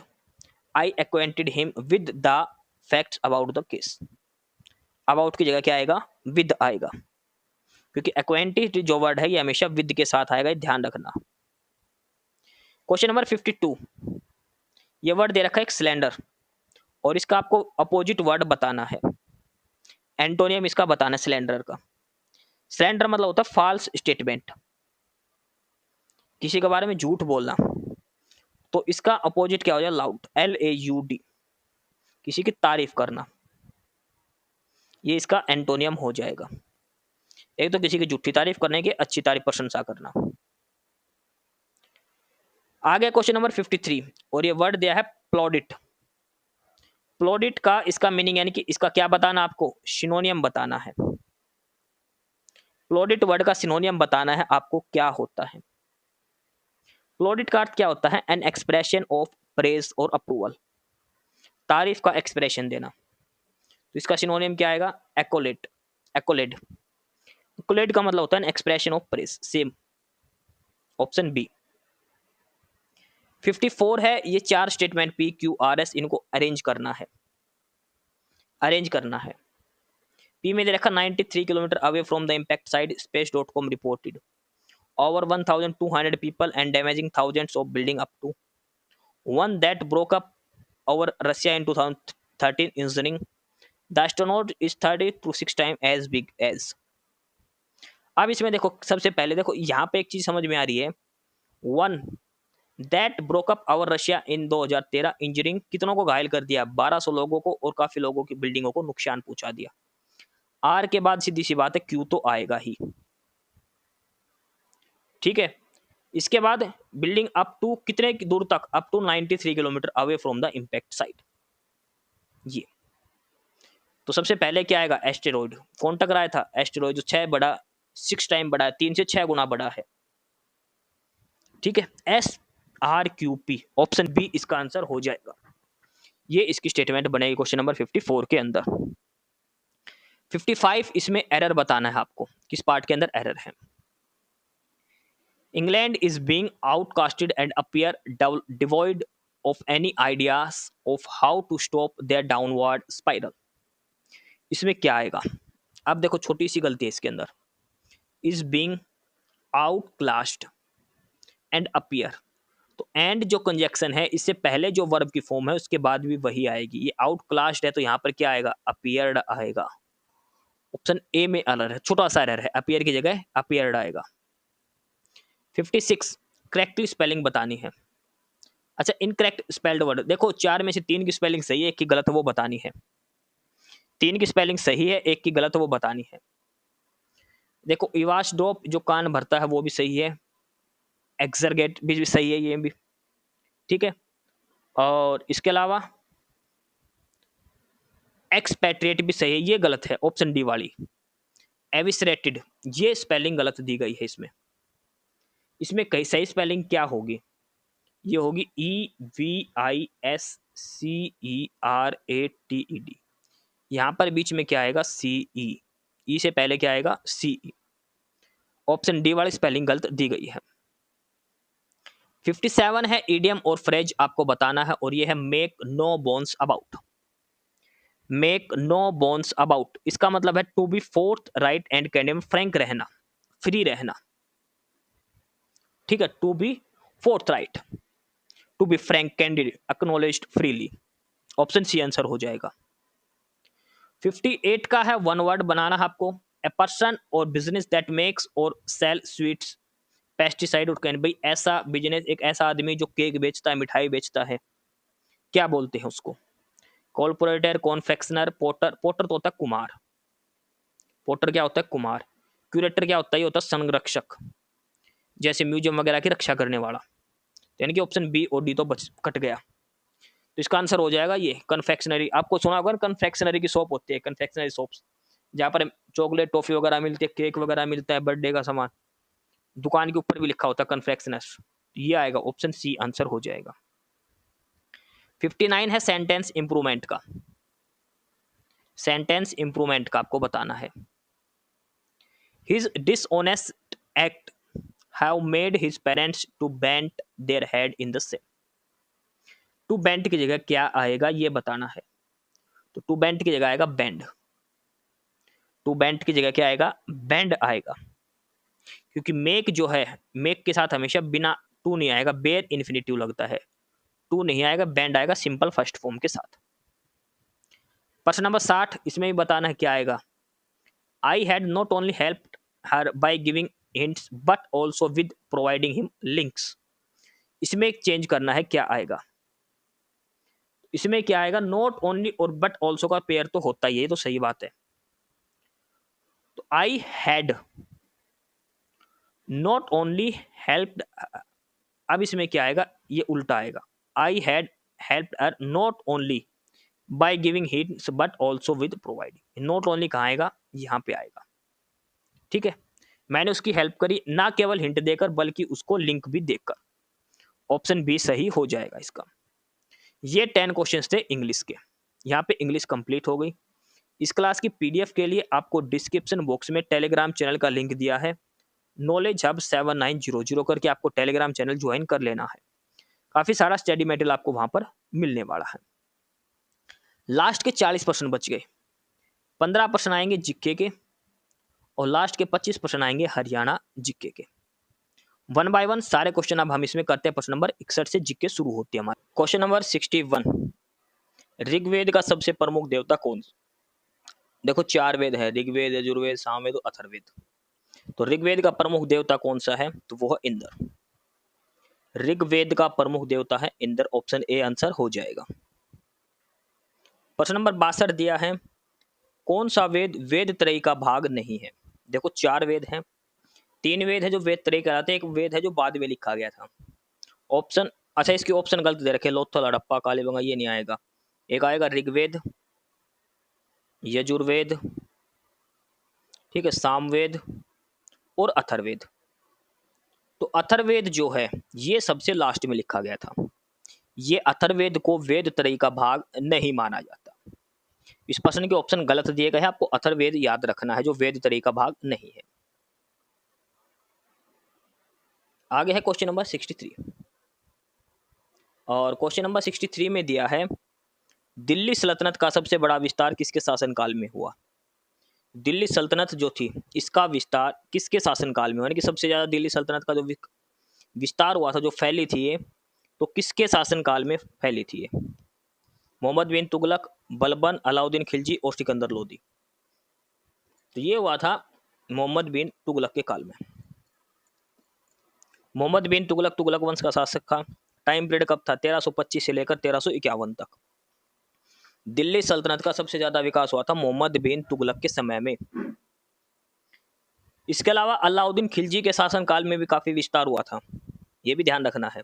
अलाउद्दीन खिलजी के शासनकाल में भारत दक्षिण की तरफ बढ़ गया था, दक्षिण भारत पे, लेकिन सबसे ज्यादा विस्तार हुआ था वो हुआ था मोहम्मद बिन तुगलक। ऑप्शन ए उत्तर हो जाएगा 63 नंबर का। प्रश्न नंबर 64 है, किस सम्राट ने अपनी राजधानी दिल्ली से दौलताबाद बनाई? दिल्ली से दौलताबाद, पढ़ा लिखा अनपढ़ जिसको बोलते हैं, मोहम्मद बिन तुगलक। मोहम्मद बिन तुगलक दिल्ली से अपनी राजधानी दौलताबाद ले गया। इतने में अकाल पड़ गया था, पढ़ा लिखा अनपढ़। दौलताबाद ले जाने के इसके 2 कारण थे। मोहम्मद बिन तुगलक अपनी राजधानी दिल्ली से दौलताबाद ले गया, 2 कारण थे। पहला तो ये अपनी राजधानी है ना, जो इसका राज्य था उसके बिल्कुल सेंटर में बनाना चाहता था, भाई बीच में पड़े, बिल्कुल सही बात थी इसकी। दूसरा इसका एक कारण और था कि मंगोल जो है वो आक्रमण ना कर सके इसकी राजधानी पर। दिल्ली है, यहाँ पर आसानी से आक्रमण कर सकते थे, इसलिए दौलताबाद लेके गया था ताकि मंगोलों के आक्रमण से बचा जा सके। ऑप्शन सी इसका उत्तर हो जाएगा, मोहम्मद बिन तुगलक। प्रश्न नंबर 65 दिया है, और इसमें लिखा है प्रश्न नंबर 65 के अंदर, ब्रिटिश ईस्ट इंडिया कंपनी ने पुर्तगालियों को किस युद्ध में हराया था? ब्रिटिश ईस्ट इंडिया कंपनी और पुर्तगाली, देखो अंग्रेजों से पहले पुर्तगाली भारत में आए थे, मसाले जो लेके आए थे पुर्तगाली लेके आए थे। तो ब्रिटिश ईस्ट इंडिया कंपनी और पुर्तगालियों के बीच युद्ध हुआ था, सुएली का युद्ध, बैटल ऑफ सुआली। और कब की बात है ये? 1612 में हुआ था। सुआली का युद्ध हुआ था, सूरत के अंदर है ये, 1612 के अंदर। इसमें पुर्तगाली हार गए थे, ब्रिटिश ईस्ट इंडिया कंपनी ने जीत गई थी। ठीक है, ऑप्शन बी इसका उत्तर हो जाएगा। सुआली का युद्ध 1612 में हुआ था ये, अंग्रेज इसमें जीत गए थे, पुर्तगाली हार गए थे इसके अंदर। प्रश्न नंबर 66 है, टीपू सुल्तान और ब्रिटिश ईस्ट इंडिया कंपनी ने मंगलोर की संधि पर किस वर्ष हस्ताक्षर किए थे? यानी कि जो मंगलोर की संधि हुई थी, ट्रीटी ऑफ मैंगलोर, मंगलोर की जो संधि हुई थी, पहले ध्यान रखो किस किस के बीच में हुई थी ये? टीपू सुल्तान और ब्रिटिश ईस्ट इंडिया कंपनी के बीच में हुई थी मंगलोर की संधि। कब हुआ था? ये हुआ था जो सेकंड युद्ध हुआ था, एंग्लो मैसूर वार हुआ था जो सेकंड, 1780 से लेकर 1784 तक, सेकंड एंग्लो मैसूर युद्ध। तो 1784 में संधि साइन हुई थी, टीपू सुल्तान हार गया था, 1784 में ये साइन हुआ था। देखो 4 युद्ध हुए थे, एंग्लो मैसूर युद्ध जो बोलते हैं, एंग्लो मैसूर युद्ध 4 हुए थे। तो पहले में कौन सी संधि हुई थी? मद्रास की संधि। दूसरे में कौन सी संधि हुई थी? मंगलोर की संधि। तीसरी बार कौन सी संधि हुई थी? श्रीरंगपट्टनम की, श्रीरंगपट्टनम की संधि हुई थी। और चौथे में कौन सी संधि हुई थी? इसमें मैसूर की, ये क्या हुई थी? मैसूर की संधि। एंग्लो मैसूर युद्ध 4 हुए थे, ठीक है, पहले मद्रास, दूसरी मंगलोर की संधि, तीसरी में श्रीरंगपट्टनम की और चौथी में मैसूर की संधि हुई थी। तो मंगलोर की संधि दूसरा युद्ध हुआ था 1780 से लेकर 1784 तक। तीसरा हुआ था 1790 से 92, चौथा हुआ था 1799 में, पहला हुआ था 1767 से 1769 तक। ठीक है, ये 4 युद्ध हुए थे। दूसरा युद्ध हुआ था 1784 में, मैंगलोर की संधि हुई थी। तो ब्रिटिश ईस्ट इंडिया कंपनी से गवर्नर कौन था? Warren Hastings. वारेन हेस्टिंग ये गवर्नर था ब्रिटिश ईस्ट इंडिया कंपनी का, ये चीज ध्यान रखनी है। हैदर अली मर गया था 1782 के अंदर। 1782 जो दूसरा युद्ध चल रहा था एंग्लो मैसूर युद्ध, उसमें हैदर अली 1782 में मर गया था, ये ध्यान रखना आपको। प्रश्न नंबर 67, भारतीय संविधान के संबंध में कौन सा कथन सही है? संविधान के संबंध में कौन सा कथन सही है, ये आपको इसमें बताना है। यह कई संविधानों का मिश्रण है, बिल्कुल। यह पूरी तरह ब्रिटिश संविधान पर आधारित है, गलत। यह केवल भारतीय संविधान सरकार अधिनियम 1935 पर आधारित है, गलत। यह पूरी तरह कनाडा के संविधान पर आधारित, गलत। देखो, भारत का संविधान जो है ये मिक्सचर है, अलग अलग देशों से अलग अलग चीज उड़ाई हमने, रसिया से, कनाडा से, अमेरिका से, जो भारत सरकार अधिनियम 1935 उससे लिया है, ठीक है, जर्मनी से इमरजेंसी पावर्स ली है। अलग अलग संविधानों का मिक्सचर है भारत का संविधान। ऑप्शन ए उत्तर हो जाएगा इसका प्रश्न नंबर 67 का। प्रश्न नंबर 68, संविधान दिवस के रूप में कौन सा दिन मनाया जाता है? संविधान दिवस, तो देखो 26 नवंबर 1949 को हमारा देश का कानून जो संविधान है वो बनकर तैयार हो गया था। लागू कब किया गया था? 26 जनवरी को। तो 26 नवंबर को हम कॉन्स्टिट्यूशन डे बनाते हैं और लॉ डे भी बनाते हैं, कानून दिवस, LA लॉ। ठीक है, ऑप्शन ए है जो 26 नवंबर, इस दिन हमें संविधान दिवस मनाते हैं। प्रश्न नंबर 69 है, कौन सा जल पट्टी का भारत और श्रीलंका को अलग करती है? वाटर स्टेट कौन सी है जो इंडिया और श्रीलंका को अलग करती है? तो वो है पाक स्टेट, PAL क्या आएगा, पाक स्टेट है ये, पाक जल डमरूड मध्य। ठीक है, जल डमरूड मध्य जो बोलते हैं इसको, पाक स्टेट है ये, जो भारत और श्रीलंका के बीच में है। प्रश्न नंबर 71 है कि भारत का मुख्य भूमि का दक्षिणतम छोर, देखो सबसे जो दक्षिण में है जो कन्याकुमारी, इसका एक नाम और क्या था? Cap Comorin. कैप कैमोरिन, ये भी इसका नाम था भारत का दक्षिणतम पॉइंट। किस राज्य के अंदर है ये? तमिलनाडु के अंदर है ये कैप कैमोरिन। ठीक है, रामेश्वरम जो है एक द्वीप है, मुख्य भूमि पर नहीं है। ऑप्शन ए उत्तर हो जाएगा प्रश्न नंबर 70 का। प्रश्न नंबर 71 ये इकोनॉमिक्स का प्रश्न है और इसमें दिया है भारतीय अर्थव्यवस्था में इनमें से किस क्षेत्र को सेवा का रूप माना, यानी कि जो सर्विसेज होती हैं ये किस सेक्टर के अंदर है? प्राइमरी सेक्टर, सेकेंडरी सेक्टर या फिर टर्सरी सेक्टर? देखो सर्विसेज जो आती है आती है टर्सरी सेक्टर के अंदर। सर्विस जो होती है किस सेक्टर के अंदर आती है? टर्सरी सेक्टर के अंदर। प्राइमरी में क्या आता है? एग्रीकल्चर सबसे पहले तो, दूसरा मछली पालन, मछली पालना, तीसरा माइनिंग, एनिमल हस्बेंड्री, ये सारे प्राइमरी सेक्टर के अंदर आते हैं। सेकेंडरी सेक्टर के अंदर क्या आते हैं? मैन्युफैक्चरिंग यूनिट्स, कंस्ट्रक्शंस, एनर्जी के पावर के स्रोत है वो सारे कुछ। टर्सरी के अंदर education, health care, bank, finance, transportation, communication services जो है सारी की सारी, IT सर्विसेज, टूरिज्म, ये सारे टर्सरी सेक्टर के अंदर आते हैं। तो सर्विसेज किसके अंदर आती हैं? टर्सरी सेक्टर के अंदर। सर्विसेज यानी कि education, health care, banking, finance services, transportation, communication, trade, tourism, information technology, ये सारा कुछ टर्सरी सेक्टर के अंदर है। प्रश्न नंबर 72, जल्लीकट्टू किस भारतीय त्योहार से जुड़ा है?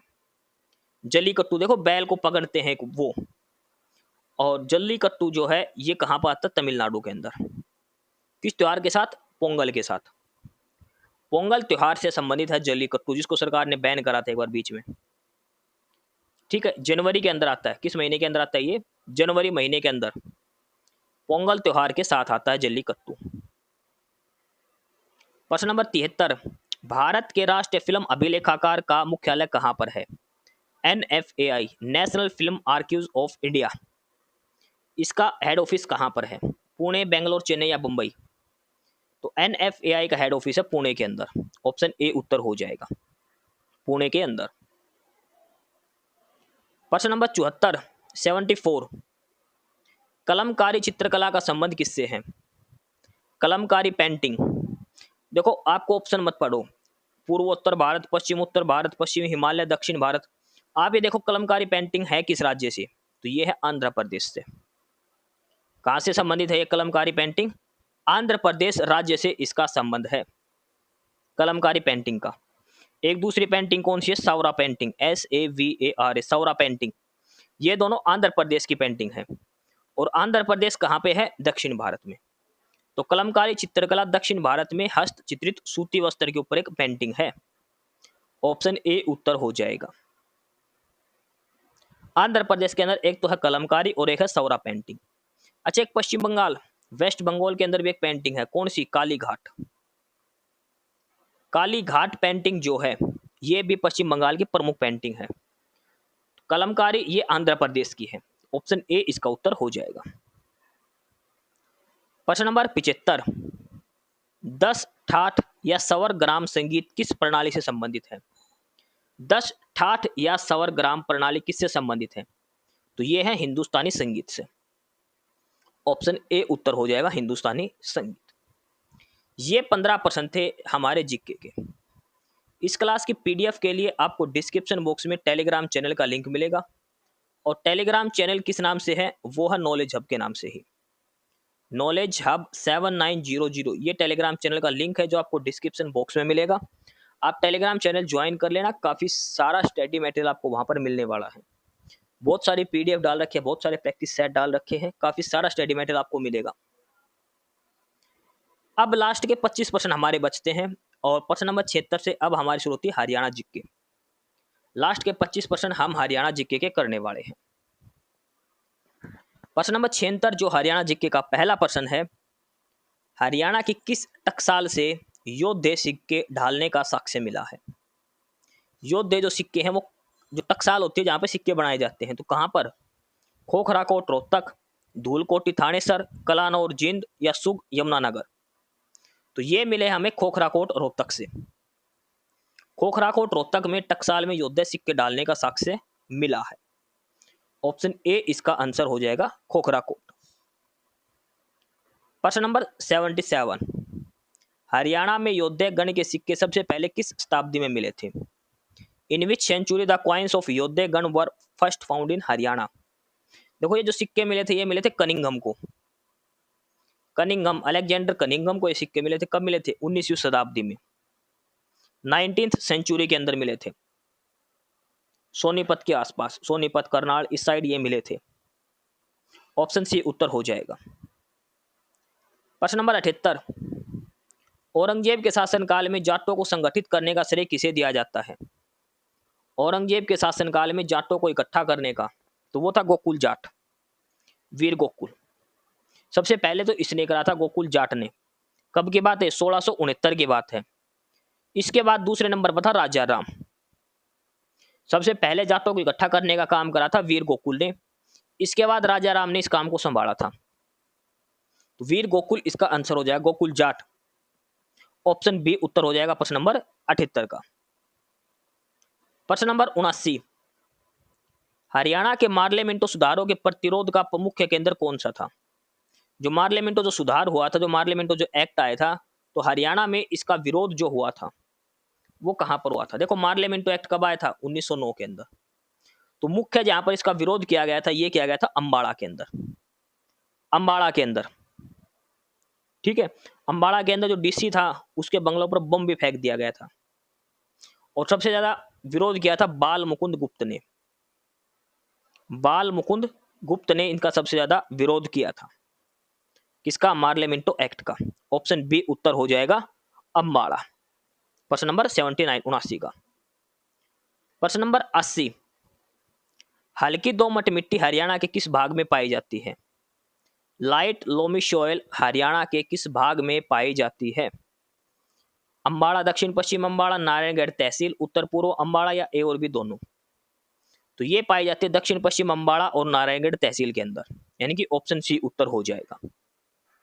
अम्बाड़ा डिस्ट्रिक्ट का जो दक्षिण पश्चिम हिस्सा है वहां पर मिलती है और नारायणगढ़ तहसील के दक्षिण भाग में मिलती है। ध्यान रखना, हल्की दोमट मिट्टी दक्षिण पश्चिम अम्बाड़ा और नारायणगढ़ तहसील के अंदर। कुछ भाग ये मेवात के अंदर भी पाई जाती है, ये भी ध्यान रखना। लेकिन ऑप्शन सी उत्तर होगा इस सवाल का। प्रश्न नंबर 81, ये मिलान करना है। ये झील है, कौन सी झील कहां पर है ये बतानी है आपको। डबचिक झील ये पलवल के अंदर है, बिल्कुल सही। अनंगपुर झील ये फरीदाबाद में है। ब्लूबर्ड झील हिसार के अंदर है। और संगेल झील यानी कि उजीना ये मेवात के अंदर है। 1 2 3 4 जो दे रखा है, ऐसे कैसे मिलान हो जाएगा इसका। ऑप्शन ए, डबचिक झील पलवल में, अनंगपुर झील फरीदाबाद में, ब्लूबर्ड हिसार के अंदर, उजीना और संगेल मेवात के अंदर। प्रश्न नंबर 82, वीर शिकारगढ़ वन्यजीव अभ्यारण्य जो सबसे छोटा वन्यजीव अभ्यारण्य है हरियाणा का, ये शिवालिक की पहाड़ियों में है। कहां पर है ये?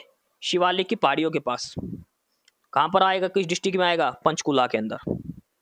वीर शिकारगढ़ पंचकुला के अंदर है। प्रश्न नंबर 83, हरियाणा राज्य में सर्वाधिक क्षेत्र में किस फूल की खेती की जाती है? सबसे अधिक कौन सा? गुलाब, गेंदा, ट्यूबरोज या फिर ग्लैडियोलस? तो हरियाणा में वो आता है ग्लैडियोलस।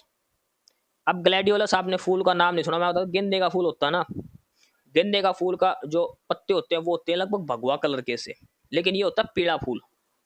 ग्लैडियोलस पीले गेंदे के फूल जो होते हैं ना, वो उनको बोलते हैं ग्लैडियोलस। ऑप्शन डी इसका उत्तर हो जाएगा प्रश्न नंबर 83 का। प्रश्न नंबर 84, प्रतापगढ़ फार्म, देखो जहां पर बच्चों को घुमाने ले जाते हैं, हरियाणा का पुराना हरियाणा यहाँ पर दिखाएगा। ये कहां पर है? झज्जर डिस्ट्रिक्ट के अंदर।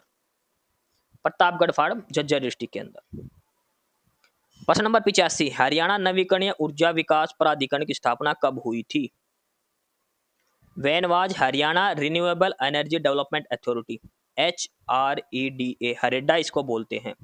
इसकी फुल फॉर्म जरूर याद रखना, पेपर में कई बार पूछी जाती है, HAREDA, Haryana renewable energy development authority. और ये हुई थी 1997 के अंदर। सारे ऑप्शन इसके अंदर गलत दिए हैं, 77 नहीं आएगा, 1997 आएगा। मई 1997 के अंदर, मई 1997 के अंदर हरेडा की स्थापना की गई थी, Haryana renewable energy development authority, 1997। आगे है प्रश्न नंबर 86, केंद्र सरकार द्वारा चंडीगढ़ हवाई अड्डे से अंतर्राष्ट्रीय उड़ानों की विमानन कंपनियों को कब अनुमति दी गई थी? चंडीगढ़ एयरपोर्ट से इंटरनेशनल फ्लाइट की, ये दी गई थी जून 2014 के अंदर। जून 2014 के अंदर ये दी गई थी। प्रश्न नंबर 87, हरियाणा के किस राज्यपाल का कार्यकाल सबसे कम, यानी कि 5 दिन का, मात्र 5 दिन का कार्यकाल किस गवर्नर का था हरियाणा का? देखो हरियाणा के सबसे पहले गवर्नर बने थे, कौन बने थे हरियाणा के सबसे पहले गवर्नर? पहले तो आपको ये बताना है, वो बने थे धर्मवीर। सबसे पहले गवर्नर बने थे चौधरी धर्मवीर हरियाणा के। सबसे छोटा कार्यकाल की बात करें, सबसे छोटा कार्यकाल तो वो था ओम प्रकाश वर्मा, रिटायर्ड जज हैं ओम प्रकाश वर्मा। कितने दिन, कब की बात है? 2004 की। कब से कब तक? 2 जुलाई से लेकर 7 जुलाई 2004। मात्र 5 दिन का कार्यकाल था इनका, जस्टिस ओम प्रकाश वर्मा का। ठीक, ऑप्शन सी इसका उत्तर हो जाएगा। प्रश्न नंबर 88, HPSC का जो चेयरमैन उसको नियुक्त कौन करता है? हरियाणा पब्लिक सर्विस कमीशन के चेयरमैन। देखो स्टेट के अंदर जो नियुक्तियां होती है वो सारी करता है गवर्नर, और सेंटर के अंदर करता है राष्ट्रपति। तो कौन नियुक्त करता है HPSC की? HPSC चेयरमैन की गवर्नर। ऑप्शन बी उत्तर हो जाएगा। प्रश्न नंबर 89, धारा 32 के तहत हरियाणा पंचायती राज अधिनियम 1947 के तहत राज्यपाल कितने साल के लिए राज्य वित्त आयोग का गठन करता है?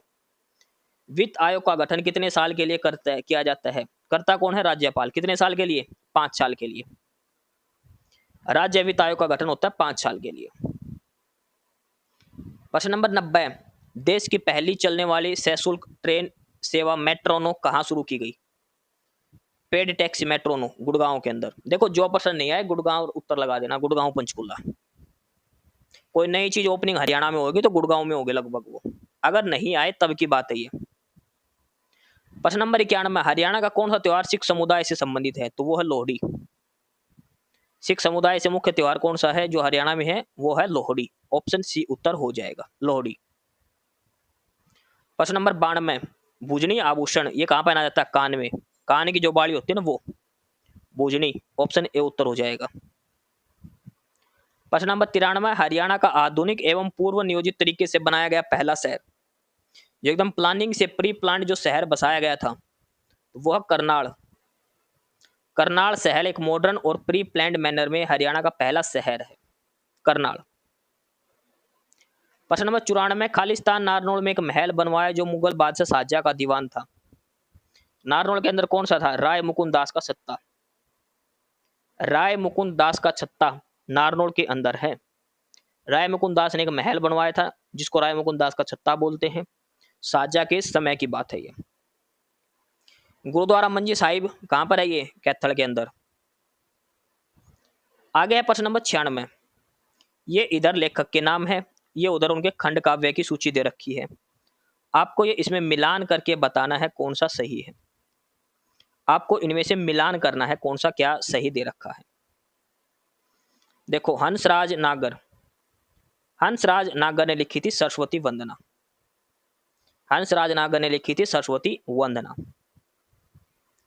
वनमालीदास शास्त्री, इन्होंने लिखी थी सांख्य सुधाकर। वनमालीदास शास्त्री, सांख्य सुधाकर इन्होंने लिखी थी। श्री लक्ष्मण सिंह अग्रवाल, इन्होंने लिखी थी विज्ञान गीतम। लक्ष्मण सिंह अग्रवाल, विज्ञान गीतम। डॉक्टर शंकरलाल सारस्वत, ये है युग भारती के।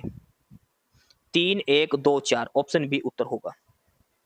हंसराज सरस्वती वंदना, वनमालीदास शास्त्री सांख्य सुदर्शन, श्री लक्ष्मण सिंह अग्रवाल विज्ञान गीतम, डॉक्टर शंकरलाल सारस्वत युग भारती। ऑप्शन बी उत्तर हो जाएगा प्रश्न नंबर 96 का। प्रश्न नंबर 97 में हरियाणा बोर्ड ने सेमेस्टर प्रणाली ये लागू करी थी 2006-07 के अंदर। सेमेस्टर लागू कर दिया था, हर 6 महीने पेपर होगा, सारे प्रश्न एमसीक्यू आएंगे, पहले सेमेस्टर में भी और दूसरे सेमेस्टर में भी। एमसीक्यू यहाँ से शुरू हुए थे हरियाणा बोर्ड में पहले, उसके बाद आगे चलकर पहले सेमेस्टर में एमसीक्यू कर दिए थे, दूसरे सेमेस्टर में लिखना शुरू कर दिया था। 2006-07 में जब बोर्ड लगाया न, जो सेमेस्टर प्रणाली लगाए, तो पहले सेमेस्टर में एमसीक्यू, दूसरे में भी एमसीक्यू। फिर 2008-09 के अंदर पहले सेमेस्टर में एमसीक्यू कर दिया, दूसरे सेमेस्टर में डिस्क्रिप्टिव यानी कि रिटर्न कर दिया था। प्रश्न नंबर 98, रोहतक के मोखरा गांव से कौन है? तो वो है साक्षी मलिक। रोहतक के मोखरा गांव से साक्षी मलिक।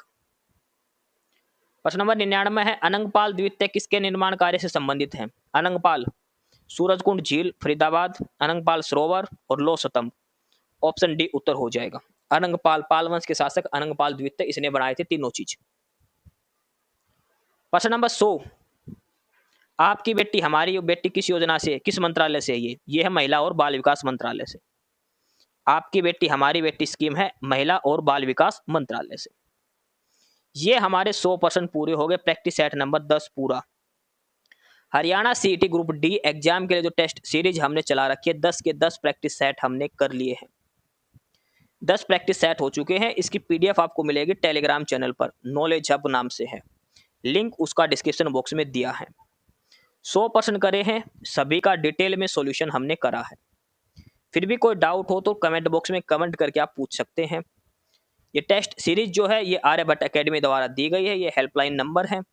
कोर्स वगैरह की जानकारी के लिए आप आर्यभट्ट एकेडमी में कांटेक्ट कर सकते हैं। ठीक है, ये थे ग्रुप डी के 10 प्रैक्टिस सेट नंबर 10 हमने करा है। अगली क्लास में मिलेंगे प्रैक्टिस सेट अगले के साथ। एस्पिरेंट्स, यही था आज की इस वीडियो में आपके लिए।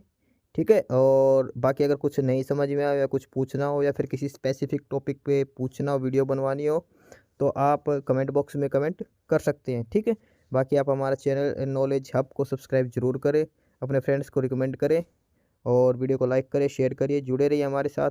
मिलते रहेंगे आपके साथ रोज़ रोज़ नए कंटेंट के साथ, नई अपडेट्स के साथ। ठीक है, और चैनल को शेयर जरूर करें अपने फ्रेंड्स के साथ। एक बार फिर से जो एस्पिरेंट्स, जो कैंडिडेट्स नए हैं, वो चैनल को सब्सक्राइब जरूर करें अपने चैनल नॉलेज हब। ठीक है, मिलते हैं नई अपडेट्स के साथ, तब तक के लिए बाय।